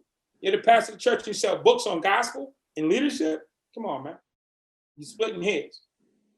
Are you really helping? Are you really serving? And listen, when I see people with $1 million mansions and fleets of cars and private jets, no. Not about the service. It's about you first, them second. And I'm okay with that to say that. I'm not mad at you for it. If that's your hustle, knock it down. Just be honest with it. Yeah, just be true about it. I want to lay a jet because I want to lay a jet, not because God told me to. God wants me to find a lay a jet. Yeah, really? Or did you want that? Yeah, real talk. Listen, I wouldn't mind a lay a jet. And if y'all want to contribute money to my lay a jet, I'm with that. We call poverty pimps, and it's acceptable. White folks go for that on tip too. They don't poverty pimp them, but like the gospel has been stretched out thin. It's a business now for a lot of people. I can see it. Man. And that's why all these mega churches and stuff pop up like that, though. Like sometimes it's not about like how many lives I'm saving, it's how many people can I get into this door. I think it all, just this whole conversation, it all come back to that thing you said at the very beginning when it comes to anybody, and not just gospel, business, anything you doing in life. The guiding post every day should be, how am I helping? What can I do to be helpful? Yeah, what can I do to be helpful today? Does that mean I'm going to take all my money out of my closet, go throw it in the street? No. That's not being helpful. That's being stupid. But I can legitimately show you my calendar how I spend time to be helpful. It's not a side product. It's not a prerequisite. When y'all wanted to sign me to do this podcast, how much hassle was it? None at all, my brother. Yeah. Then when I called you like, I'm like, yo, there's a problem with the link. I'm hitting you up. I hit you up as my secretary's off for the weekend. I hit the link to test it at 2, an hour before, and it wasn't working. I'm like, yo, man, I sent 2 minutes. Somebody need to call me. Yeah. Hey, we appreciate that too, because we made sure, like, man, what's going on? Yeah. Here's my cell number. Somebody need to call me. Well, they messed it up. The link didn't work. Not my fault. Blame it on them. No, there's 2 things you can do. You can find a way to make something work. You can find a way to make something not work. My goal is to find a way to make things work. Yes, sir. Yes, sir. It's your boy Spitty here from DGB, aka Dirty Glove Bastards, Off the Porch Podcast. Now, if you're a fan of artist interviews, then make sure to check out and subscribe to Off the Porch, a show that interviews everybody from the dopest up-and-coming artists, your favorite OGs and legends, street comedians, directors, and other influential people from the culture. And it's brought to you exclusively by Revolt Podcast Network, anchored in hip-hop, powered by creators. It's definitely true, because like when I called you, you were very patient with it and everything. It's like not mad at all. Just, hey, this link not working. Can you resend it to me? And I'll just keep you on the phone for a second while you get it. And I resent it to you and it worked. And you was just like, cool, boom. See you in a minute. I told you I'll get on early just in case. Yep. Hey, I'll call you if need be. Hey. You don't treat people differently based on where you think they're going to be or where you think they are. People are people. We're all human. We're all equal. Some people are struggling. Some people need different types of help. But everybody deserves to be respected. If you can't respect people, then there's a problem with you. You want to make money? I can teach you how to make money. You want to start a program? I can teach you how to start a program. You want to do all this different stuff? It's not hard, but it goes back to who are you? I'm Black. I'm a criminal. I'm a gang member. I'm violent. I'm a bully. I made a list of who I was and said what I want to be and said, does this person fit in this box? Is if you think you're going to show up and be around me for any amount of time, not going to see who you are inside, you're crazy. Think you can hide it with that nice shirt or dress or whatever, or the bag or the briefcase or the bullshit. If you're around me any length of time, I want to see through you. Because in prison, I was designed to see through people's objectives and plots. That's why I'm breathing. Watch this. See that? I'm a professional breather. There's a lot of rookies that ain't here no more. There's a lot of people who ain't breathing because they don't know what they was doing. They was doing it by chance. I breathe with intent. Oh, that's a bar. So if you want to come around me and learn this stuff, you ain't got to be perfect, but you got to be honest. If you think I'm not going to see your faults and the rest of your stuff, you're crazy. It's going to come out. It's going to come out. And I'll help you fix it, but do you want to fix it? Or you just want the money? I watched the Temptations movie, and they got all that money, and they went crazy. Money will manifest that in which you are times 20. So I got money, and I'm still the same guy. I have access to some of the top people on the planet. I'm still the same guy. I was in Virginia. I called my people in D.C., said I'm close by. So I went to D.C. and I met with them. I'm in D.C. I called my people in Delaware, said I'm close by. But they was like, I said, well, come here. And they said, oh, we're not in town right now. We out of town. They said, is there something I can do for you? I said, I want to meet the president-elect. They were like, no problem. Because they've been friends for 30 years. So I got a meeting coming with President-elect, soon to be President Joe Biden. So now here we go. I got the meeting. This is the dream meeting. You get to meet the president and leader of the free world. I met with leaders before. What are you asking for? I want each of you to tell me, I put you in the room instead of me. What do you ask for? We asked, what I got to ask Joe Biden? No, not what will you ask him. What do you ask for? Black people, what do I want to ask him? That's the black. What you want to ask him is irrelevant. That shit's nothing. That's going to fade away. What's your favorite dish? Who cares? What are you going to, there's a difference between what are you going to ask him and what are you going to ask for? What are you going to ask for? What are you going to room with the president of the United States? We don't know because we don't have a collective idea. You're in the chat. I see one person with them headphones on. Stop making him your co-defendant. What are you going to ask for? Those are I statements. Let's say you don't know. I don't know. Yeah, I don't know what I would. Don't give me the story. Just give me the answer. Yeah, I don't know what I would ask Joe Biden for currently because I've never gave thought to that. And when you end up in the room, that's why you're gonna walk out with nothing. My mother told me when I was a kid, okay, Mr. Big Mouth, because I had a big mouth as a kid too. She said, one day they're gonna come get you. They're gonna bring you to that place. They're gonna put you in a room. They're gonna ask you how to fix the problem and what do you do to make this better. And when you don't have the answer, they're gonna say, look, this is one of yours. You're us, right? Black Wealth Resistance, this is them. We went and got the Black Wealth people from Dallas and from New Orleans. We brought them up. We gave them the chance to say, what do we do to fix Black America? They ain't have nothing to say. So since they ain't got nothing to say, we're gonna just discredit all of you and we're gonna take it from here. We came and got legitimate on-the-ground Black people and gave you a voice and you weren't ready for your voice. So you've discredited yourself. So don't come back and check the next president. Check your next situation. Check the next funder. Check the next mayor. Check the next governor. Because we gave you a chance and you weren't ready.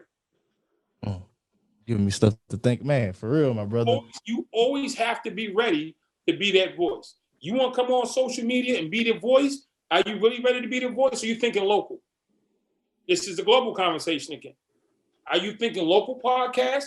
If they say, hey, Biden, we saw this podcast, these 4 Black guys down, but they're great. They fly you to DC and say, hey, fellas, we see that you're doing economics for Black community. What do we do? Mm. Are you playing or are you pushing an agenda?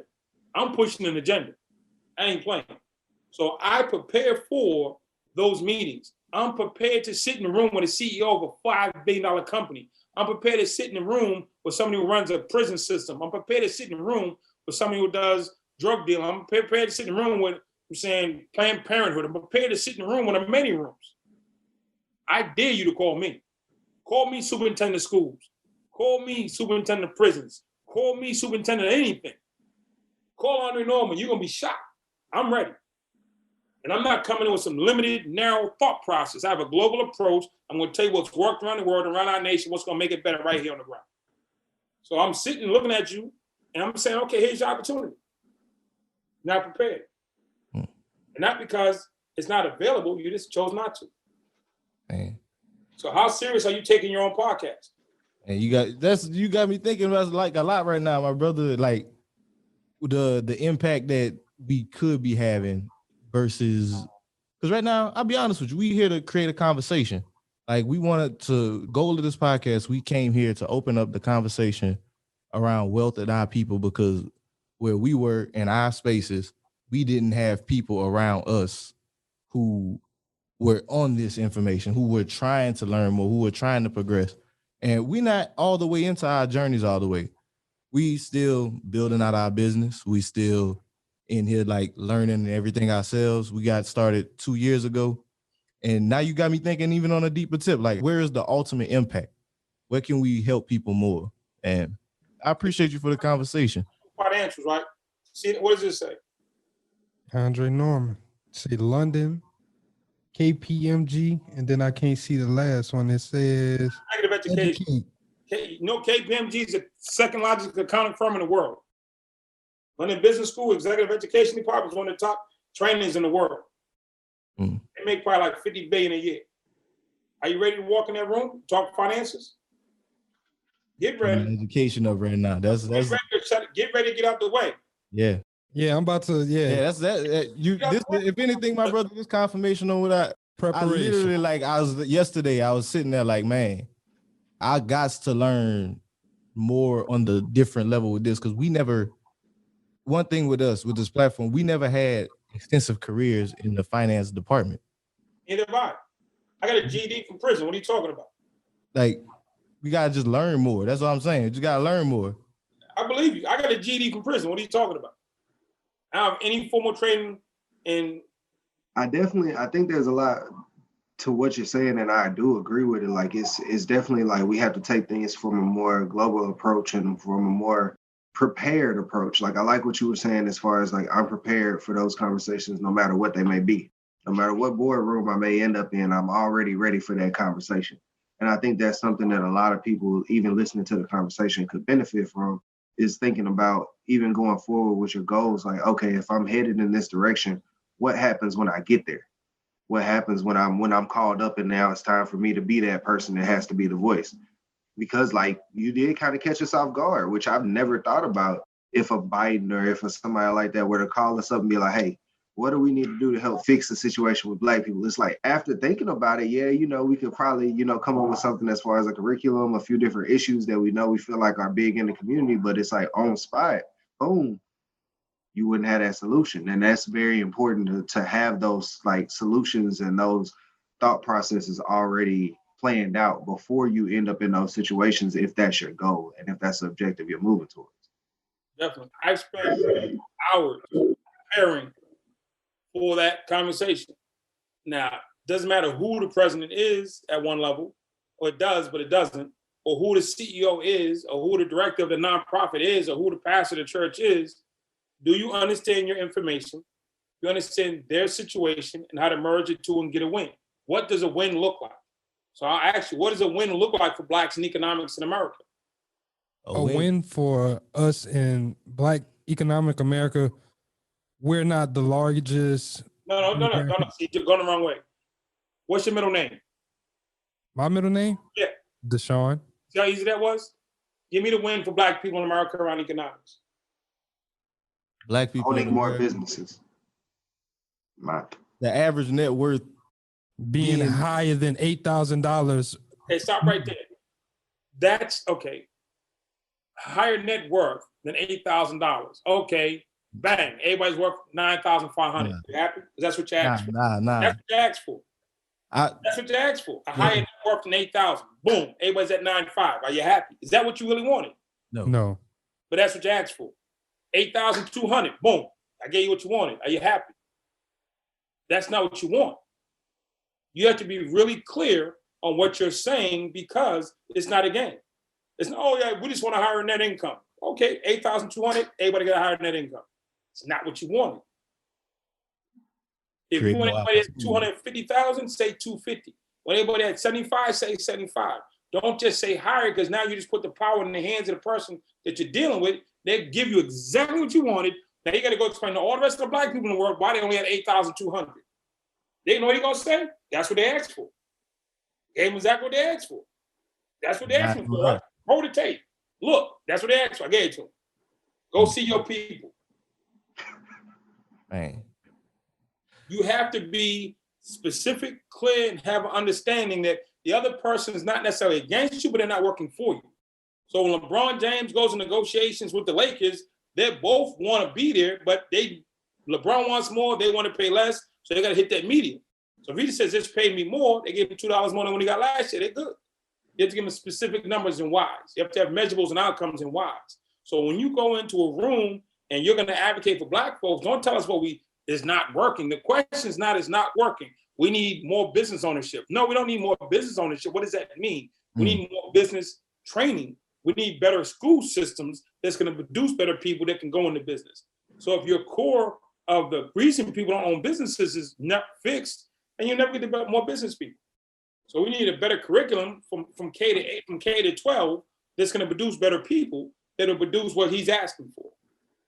Always go big, never go small. Make them make it smaller. I'm going to revamp education from K1 to 12. My brother, I appreciate you. I just want you to know that. Yeah, everybody across the board, and it'll get you what you want. And when you ask me something, the K to 12 will get you what you want, but it also helps people outside of that space. So be inclusive whenever you can. So when I go into a room and I negotiate, you was talking about Chris Voss earlier. Chris Voss is a personal friend. We met and got along great because we're both master negotiators. So he did it for the FBI. I did it in the penitentiary, but it was negotiation nonetheless. Mm-hmm. When we got in the same space, he's a 20-year FBI guy. I'm a 20-year criminal, but we both start literally in the same space and the same methodology. Man. Hey, Andre, my man, bro, this has been a very great and insightful podcast. And I just want to say thank you for asking us these questions because this is going to make us better prepared. Exactly. For next time, this question is asked. Always be ready.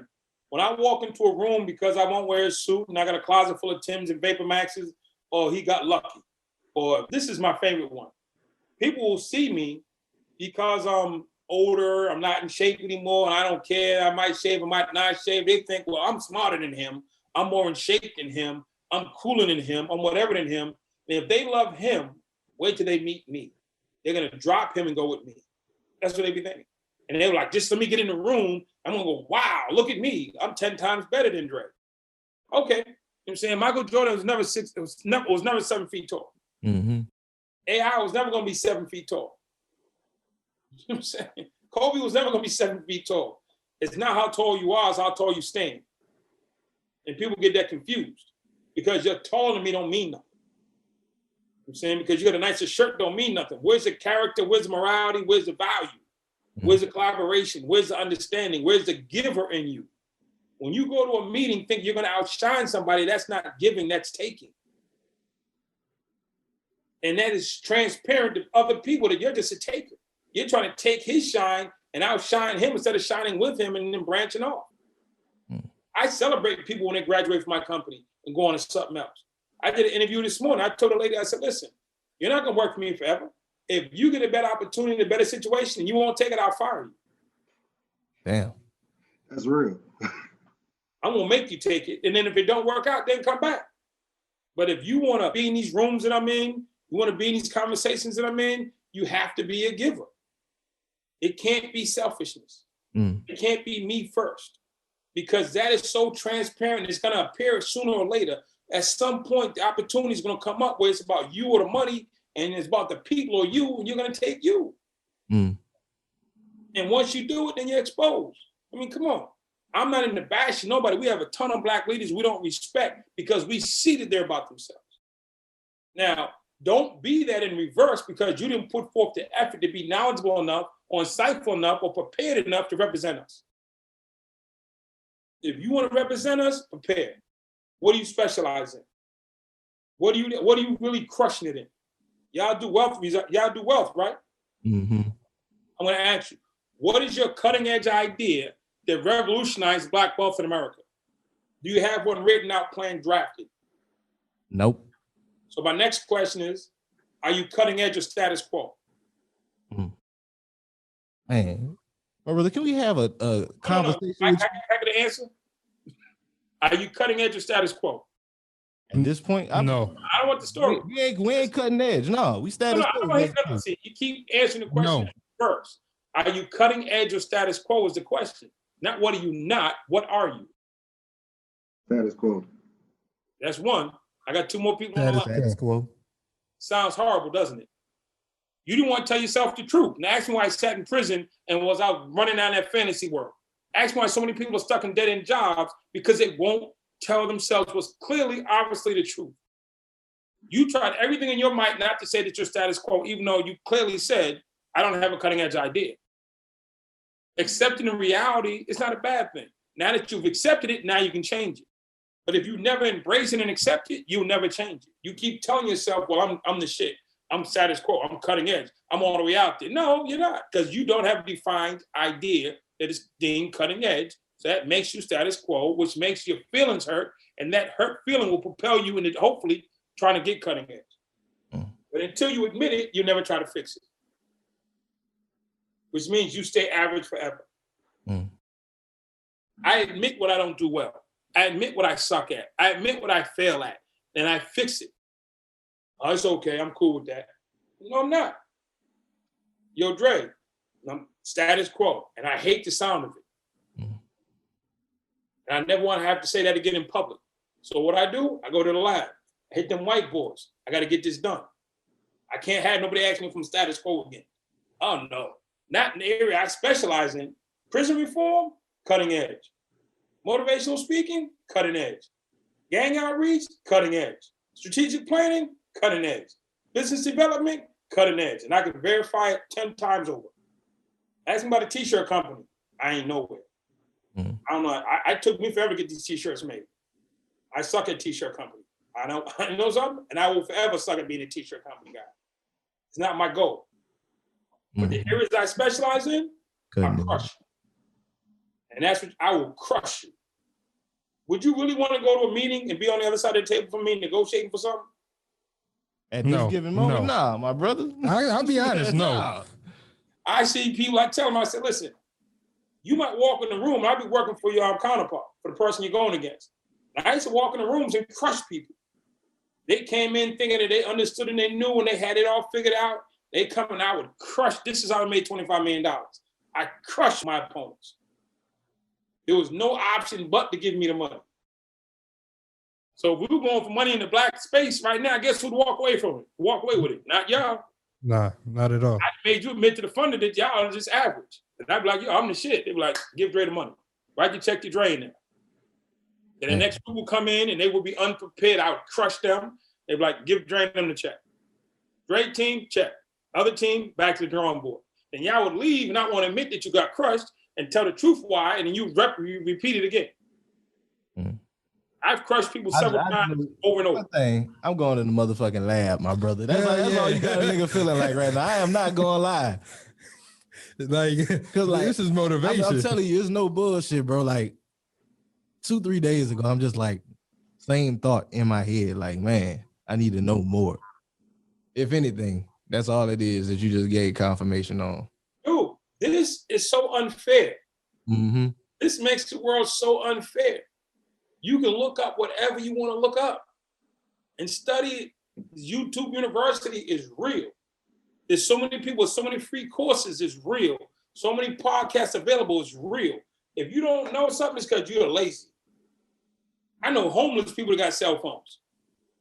You can either look up where they got free dinners, or you can look up how to invest in stocks. You look up what you want to look up. Mm-hmm. And my son, he does investment. He does Forex trading, a bunch of stuff. He called me the other day and he literally said, Dad, I need more money. He was like, I want to buy stuff that I want to buy / frivolous stuff. Mm-hmm. Or it's a chain, a hat, a coat, or jacket, or whatever. It's stuff that he wanted to buy that me and his mom ain't going to buy for him. He called me and says, Dad, I want disposable money to buy the things that I want to buy. These are the 2 books I sent him. This is called The Membership Economy. This one's called Who Not How. I just got told about this book. I just got told about that one. And this is one, The Road Less Stupid. He's already read this one. So these are the books my 15-year-old are reading right now around how to build wealth. These are the baseline. If you ask you what Amazon was, what would you tell me? The everything store? No, it's a shipping company. You've heard of Amazon Prime? Yep. You pay $100 a year. There's 120 million people who pay that. That's 1.2 billion people who pay for just the shipping component of Amazon. Mm-hmm. 1.2 billion people, $1.2 billion a year for shipping is paid up front. They're a shipping company. Then they sell you stuff on the back end. And that's kind of what the membership economy one is about. Membership economy will teach you how to set up subscriptions, Netflix, Hulu, Amazon Prime, all these things are memberships. Mm-hmm. Apple Play, Spotify. I'm saying, I go down the list. They're all memberships. So the membership economy is what that is about. So my 15-year-old is reading this right now. He wrote it before, but he didn't really pay no attention to it. He read it before. Road Less Stupid, one of the best business books to come out in the last 10 years. You ever heard of Rich Dad, Poor Dad? Yeah. This is Rich Dad. This is who Rich Dad is based on. This is who Rich Dad, Poor Dad is based on, Keith Cunningham. That's actually the book that got us started. Rich Dad, Poor Dad? Yeah, a couple of years ago. That's when got us. This is who Rich Dad really is. That book was based on Keith Cunningham's life. Robert Kiyosaki interned and hung around Keith Cunningham for years and watched every move he made. Then he wrote the book Rich Dad, Poor Dad based on everything he saw Keith do. Facts. Man. Now that's pressure. Robert Kiyosaki, Keith Cunningham, that story might pop up, but I know Keith. Personal friend, great guy, him and his wife, Cindy. So those books are my 15-year-old is reading right now. Hey, added to the list for sure. That's not disposable income. You said, one second. The other one, the who one is who not what? Who not how? Who not how? By Ben Hardy and Dan Sullivan. All right, cool. The Genius Net. I work with a place called Genius Network. It's the #1 mastermind group in the world. Both of these 2 are members. Hey, man. Hey, my brother. I ain't even gonna pivot to our last section. Nah. I just want to say thank you for. Let's go to the last session. What's on your timeline? What's on your timeline? We don't even need. What's on my timeline is I want a president, whether it's Joe Biden or the next one, to appoint me, or governor of any of the 50 states, to appoint me the person in charge of fixing the prison system that's under their jurisdiction. That's on my timeline. That's my goal for 2021, 22, 25. That's my next big goal. I want a president and or a governor. The president controls the federal system. The governors control the state systems. So I want a president and or a governor. A sheriff can help me revamp a jail. So, or sheriff, I have to pick 3 people: president, governor, or sheriff, to appoint me and give me the authority to redesign the entire prison system and make it work. That's what's on my timeline. Now, I don't know what kind of goals y'all got, right? But that's a $50 billion project that I'm on. That impacts a $275 billion system that affects 7 out of 8 Black people. Man, that's real goal. I don't know how many hoodies you want to sell, but I don't want to sell any hoodies. I want to free Black people from the slavery of their mind and of the fantasies and of just denial of what's true. When we start telling the truth of what's true, you're upstanding, well-rounded, good Black guy, but you wouldn't tell the truth. Did you see him, Jay? He was stuck on telling the truth. It's a thing. It was an obvious truth. I didn't ask you, did you steal something? I didn't ask you, did you cheat on your girl? I didn't ask you, did you do anything? I asked you a question. You answered it. Then the second question was clear. The answer was so clear based on your first answer. 2 questions. The first answer gives you your second answer, but you wouldn't say it. You said every way but straight up. Well, I wouldn't consider myself cutting edge at this time. I didn't ask you that. Well, I'm not sure right now. And you looking around the room like some shit's gonna pop out of the sky. And they're gonna pop in and save you. I'm not cutting edge. Wasn't it? I'm status quo. And you add current time or right now to make yourself feel better. I let that ride. I would smash that too. I let you get away with that just in the interest of time. I'm saying, for right now, I wouldn't want to go in a room with you. You ain't never want to go in a room across the table from me. Right now, 5 years from now, you ain't gonna want me on the other side of the table. You gonna walk in and walk out. Like, nah, we're good. Let's just save ourselves the hassle. We out of here. They got Dre. It's over. Listen, sleep. Hey, man. Like I said, once again, appreciate you, my brother. You definitely planted a seed in our head, a seed of not just motivation, but a seed of execution that need to be taken. I try to dig up your whole backyard. I don't play fair. Hey, and that's what's needed, though, man. I appreciate that for real, honestly. What y'all are doing is admirable. What y'all doing, man, has the ability to go global. What you're doing is beyond needed. And what I can do to be helpful is to show up and be supportive. I'm saying what I can do to be helpful, man, is to validate with my time and my energy and my efforts to let anybody know that I believe in you. I'm saying if I didn't believe, I wouldn't have got on. I wouldn't have stayed on. I'm saying that I believe that what y'all are doing is going to create a movement and impact in our communities. It's going to inspire other people to stand up and go into their spaces, whether it's finances, health, or whatever, education. And they're going to say, no, I need to do the thing in my space. And once everybody starts getting out, doing the thing in their space, instead of trying to cross over into your space, then we'll be better off and we'll be much further down the line. And we need them to understand that, you know something, we can all be better. And it starts with being a giver, not a taker. Hey, man, that's a bar, man. And I'm going to just wrap it up, man. I just want to say once again, Andre, thank you for coming on. To all our listeners who just listened to this episode, if this is your first one, I hope you really gained something from this. My brother was dropping gems. I definitely just want to say, like, be able to look yourself in the mirror and admit who you are, what you are, and put yourself into a box of what you want to become. That's one of the biggest things that I just learned from this podcast. And also just want to say thank you to everybody who listened, come in, week out, share this. Please just try to get this to whoever can hear, because this is going to be helpful for someone. And y'all are all invited to come to Academy of Hope and visit the prison, talk to the guys inside. I'm saying we might be able to do a podcast live or record it live in the prison. We won't be able to broadcast it live, but we record it in the prison. Hey, let me know what we got to do. I'm there. Send my admin an email. We'll get you the applications. We're going to be doing virtual because of COVID for the next 3-4 months. But once we can do virtual classes. You can do this virtually where we put them in the room, y'all are here, and y'all go boom. So if anybody has a training or something they want to do with the prison, we can put you on virtually. But we'd love to have y'all come on virtual and talk to the guys. What we need to do is say, hey, what are you going to teach them? Who are you? And what are you going to teach them? And how many classes do you want to teach? So we're going to teach financial understanding and financial literacy. We got 4 classes. They're 2 hours long. Boom, boom. These are 3 teachers, and we set up and boom. And it's done. It's done deal. Yeah, definitely. So, shoot me an email. I'll send y'all the app, and you can do it from your houses. Y'all can all come on just like this, and it's be all my guys at the prison in the room getting knowledge direct. Most definitely. Hey, we appreciate that, my brother.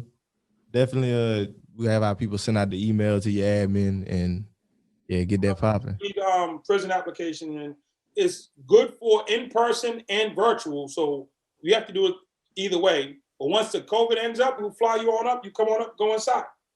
Hey, I'm with it, man. I'll definitely, because that is a mission of mine. Just how many people we can help. And you definitely got me.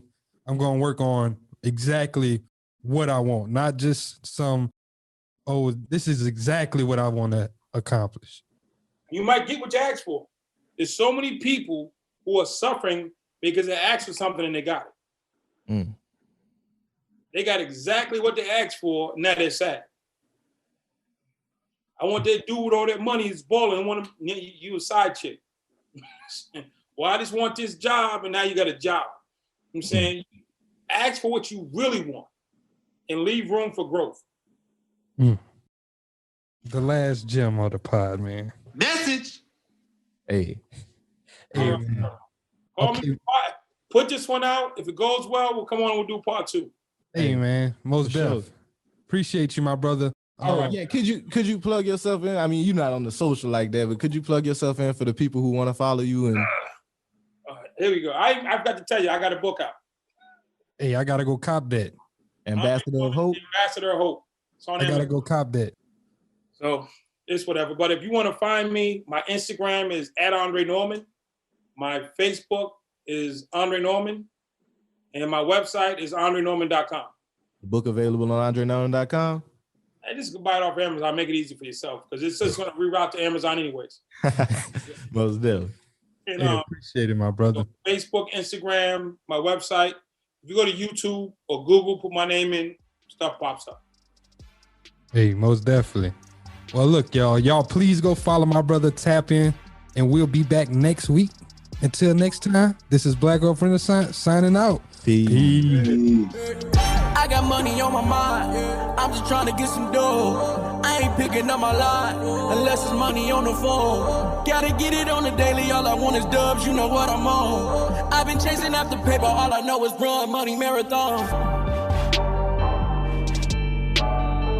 McDonald's has entered a Minecraft movie universe, and Grimace, Birdie, and Hamburglar just spawned as new collectibles as part of a Minecraft movie meal with your choice of Big Mac or 10-piece chicken McNuggets with spicy nether flame sauce. Participate in McDonald's for a limited time. A Minecraft movie only in theaters.